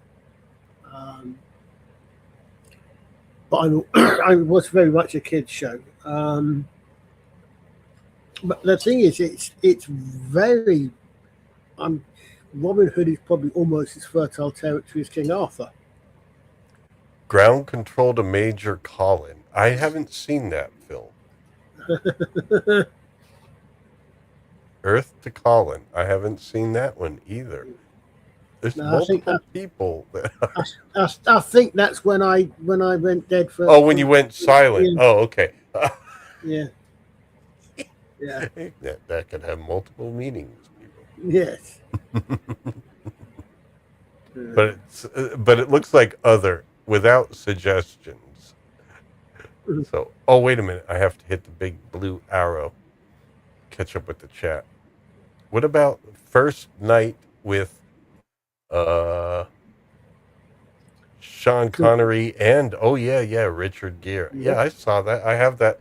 Well, I had it on VHS. I don't think it's in good condition anymore. I haven't seen any of the Guy Ritchie King Arthur ones. And Errol Flynn, Robin. Yeah, well, the original. Mm-hmm. You know what? We could alternate Robin of Sherwood and the Errol Flynn Robin. Well, the Errol Flynn one, because that would be plenty of Robin then.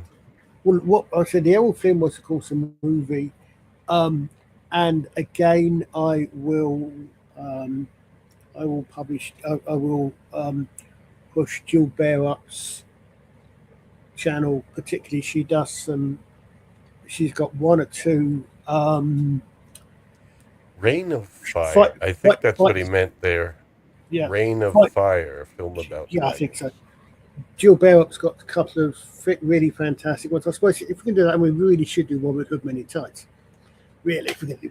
Oh yeah, well, Jill's got some really good little fight talks on on Men in Tights and on the climactic fight with Basil Rathbone and Errol Flynn in that one as well. Okay, well, these are all great ideas for the future. This Reign of Fire, I'll have to check out and see what it is. Yeah, I haven't seen that. I haven't even heard of it, to be honest with you. So I've heard of it. I think I've seen it, but a very long time ago. It's not that new a film, is it? But yeah, that would be one thing, is not to over Robin it. I think we should alternate Robin and then Arthurian or general fantasy alternate. But if there's a call for this Errol Flynn Robin Hood, we could do that as the Robin alternate and then come back to Robin. That was the great thing about films is they're, after we do maybe 2 or 3 weeks on it, then we're done, and then we go back to a series. I said because I think that was probably the first Robin Hood on film. That's probably the one a lot of people think about when they hear it. Oh yeah. There have been some other TV things that I've not seen because I was sort of kids ones, except for the Merlin ones. I've not seen, although I have finally got around to start reading The Crystal Cave. I started reading the Mary Stuart books. Oh yeah, we have Alex. We got the Gazulaman, or the. Yep, got it right. Well, yeah, I'm trying to the Gazulaman. It's pronounced. It is pronounced Gazulaman, yeah. Oh, it's pronounced Gazulaman. Yeah, it's pronounced Gazulaman, but it's spelled Gazuluman, yes. Trust me, I still have trouble putting that word. Spelling that word, and I end up writing about almost every Tuesday. Did you say, Alex? Recall the books. We need to change the spelling. No. I can tell you, Gavin Unit, bad pharmaceuticals. That's all I'll say. What? Gavin wants to know what happened to your elbow. It looks painful. Oh, well. Yeah, well, I don't know if it's just that. It could be the as part of the gout issue. But yeah, joint issues. And no, it's something I've had for a few years now, and hopefully, it doesn't get bigger. That's all. It's basically it's something they call, what do they call the I forget the word, but it's trophy or tophi, I think TOPHI, basically from damage done by, I believe, gout, and basically just fluid build up, and then the fluids leave, and what's left is just damaged tissue. And so, yeah. No, it's not painful, just annoying. All right now, King Arthur is winning, I guess. Keira Knightley. It's a bit of a draw. That one. I mean, how historically accurate? Well, one thing are the that's cool depictions in about it is that it is like post-Roman times, so it's kind of time-wise, it's okay. Yeah. But the thing is, the Russian henchmen could be possible, especially since it's from the steppes of Russia that the Celts migrated from initially in the first place. What you have to remember with that is that amongst other things, the Roman policy was to recruit from a part of the empire, and when those people finished their 30 years in the Legion, they were given their discharge somewhere else within the empire to settle that place within the empire. So you could well have had Scythian or other Eastern European, not mercenaries, auxiliaries, settled in Britain. So there's a lot of that is actually, is actually quite appropriate. So as you said, it's right sort of period. Yeah. No, I mean, I'm up for it. I mean, we could alternate that and Robin of Sherwood, and that one might be 2-3 weeks. We did Dragonheart in 3 weeks, but 2 weeks might work. Who knows? Because I'm trying to remember what Dulcie Alto put about it. We heard it from real set, and then I know she, I don't think she was a fan because I think she had something along the lines of, I could have to listen to that lecture series again.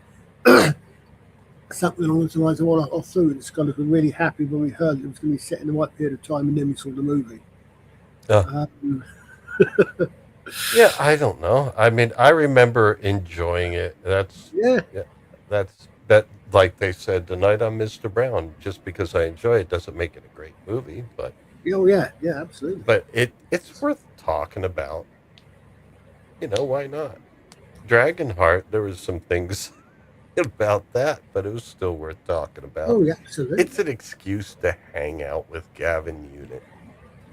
Well, yeah, exactly. I mean, the thing is that they've all got something to if you're interested in that sort of thing, they've all got something to bring to the table. They all bring an approach, and excuse me, and like so many other things, it's just when you've got a story that's been around as long as the King Arthur story, right?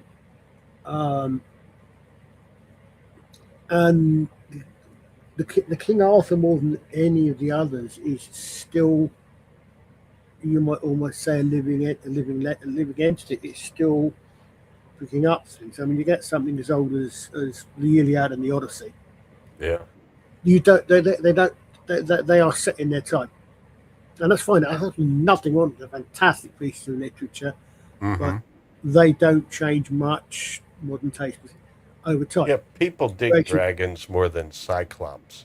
Yeah, but whereas you get something like the King Arthur mythology, it it grew for 1,000 years plus, more than 1,000 years, 1,500 years. Well, yeah, maybe 1,000 years. It's bringing things into it. It's bringing other traditions in, and so as we've said many times now, and even today. Yeah. Yep. It even insanity. Exactly. Yeah. I mean, it all brings right. So I'll make the decision as far as the stats on this one afterwards. Whether we do one more Robin before switching to King Arthur for a week, and then we'll go back and forth. I mean, actually, I think if we do one of the films like King Arthur, we'll probably just do it 2-3 weeks in a row. Maybe try to do it 2 weeks so it's not too long. But yeah, I mean, it might be easy, especially when you got something that's because Robin of Sherwood, like most TV shows of the period, is apart from 2-part episodes. It's very episodic. Yeah. So yeah, that's true. It does become kind of like the, what did they do this week that pissed off the sheriff, or what is he doing this week to try and catch them? Well, yeah. What I mean by that though is that unlike even this one, was a 2-parter. Yeah. You even the 2-parter we've just done. You could have done something between the 2 episodes and not. You weren't left hanging in the middle of a story. It wasn't two parts. You know what I'm saying? It's so it's a story, and some of them are two parters, but it's not a case of the following story that you really want to follow closely. That's what I'm saying when I say it's episodic. What it's a series rather than serialized. Mm-hmm. If you go and do something else, then come back to it a week later, you're not going to have sort of lost track necessarily because you're in the middle of a cliffhanger or anything. Right. So so you won't necessarily lose anything from that point. You've from doing a couple of weeks on a movie or something. Right. All right. So I think we're going to call it a night, folks. Thanks for sticking with us this long. Yeah. It's been a major time commitment for many of our audience, but it's been fun. There's something magical about this series. Something really, not interesting. Just the music. No, but that's Friday. Friday we're doing Clannad. Unless something comes up, and then we'll do it the next Friday. But it looks like this Friday's good for Mike, so it looks like we'll be able to do it. All right, folks, I think that's it for tonight, and I hope you all enjoyed yourselves, and thanks for being with us. After, we'll basically alternate with King Arthur. That's the name of it, King Arthur, just real straightforward, King Arthur. Early 2000s. I don't even remember who played King Arthur. Just remember Keira Knightley. Clive Owen. I think it was Clive Owen. I'm looking it up right now here. Yeah. Might as well, just before we go, we might as well just say who's in it. I've never read the novels. Are they any good? Are they sort of young adult ones, the other novels, or is that something different I'm thinking of?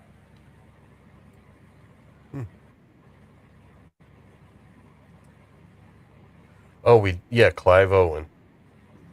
And if you're going to go for dragons, I'll always go back to Anne McCaffrey and Curtin for dragons. But well, I'll have to look up that Reign of Fire, just and Stephen Delaney or something like that.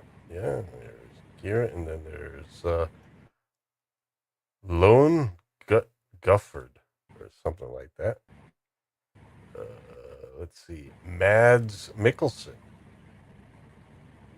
I've heard that name before. Joel Edgarden. Yeah, this is all the... Ray Stevenson is in King Arthur. He plays, Dagonet. I don't know that name. Some interesting character names here. Stellan Skarsgård is in it. Sean Gill. Okay, so yeah, that's coming up. That's coming up. All right, folks. Yeah, and then after that, remember there was one that was recommended. It was produced by The Wire, the Daily Wire, and suppose it is based on one of the books. And I'd have to look it up again. It's one of the book series I didn't see, but supposedly it was a very good adaptation and really good. And one of those things where the quality was actually more than what you thought, because it's not a Hollywood production or anything, but the quality, like production wise, was better than what one would think. So that might be a possibility in the future. All right, I'm just going on and on here. Might as well call it. Alrighty, folks. Thank you for joining us tonight. Unless there's any other final announcements, I'm calling it. Calling it for Colin. I don't think so. Alrighty. We've got Clan on Friday, Babylon 5 on Sunday, I take it. Oh, Babylon 5 on Sunday, Season 3, Episode 1. Don't remember the name. Okay. But there's a British guy that makes the first of 2 seasons worth of appearances. Oh, yes. Oh, I can't wait. Yes. Yes. And we're not talking about King Arthur yet. Well, Not we yet, might as well. but he's an important one. He's an important one, he is. We need to cover that episode on this show. We're talking about Arthurian legends. There isn't one better than one with Jakar in it. Come on. That's true. How can you deny us Jakar in an Arthurian legend? Oh, man. You had to mention it, so now I got to go back and play. Mr. Garibaldi is always put out. Love that clip. I love it. I love it. The Red Knight. The Green Knight. Yeah, the Green Knight, yes. All right, folks, that's it. You all take care. You all come back now. You hear? And take your leeches elsewhere. Yeah. Is to annoy the censors and to hopefully spark some sort of controversy, which it seems the only way these days to get the jaded, video-sated public off their fucking asses and back in the sodding cinema.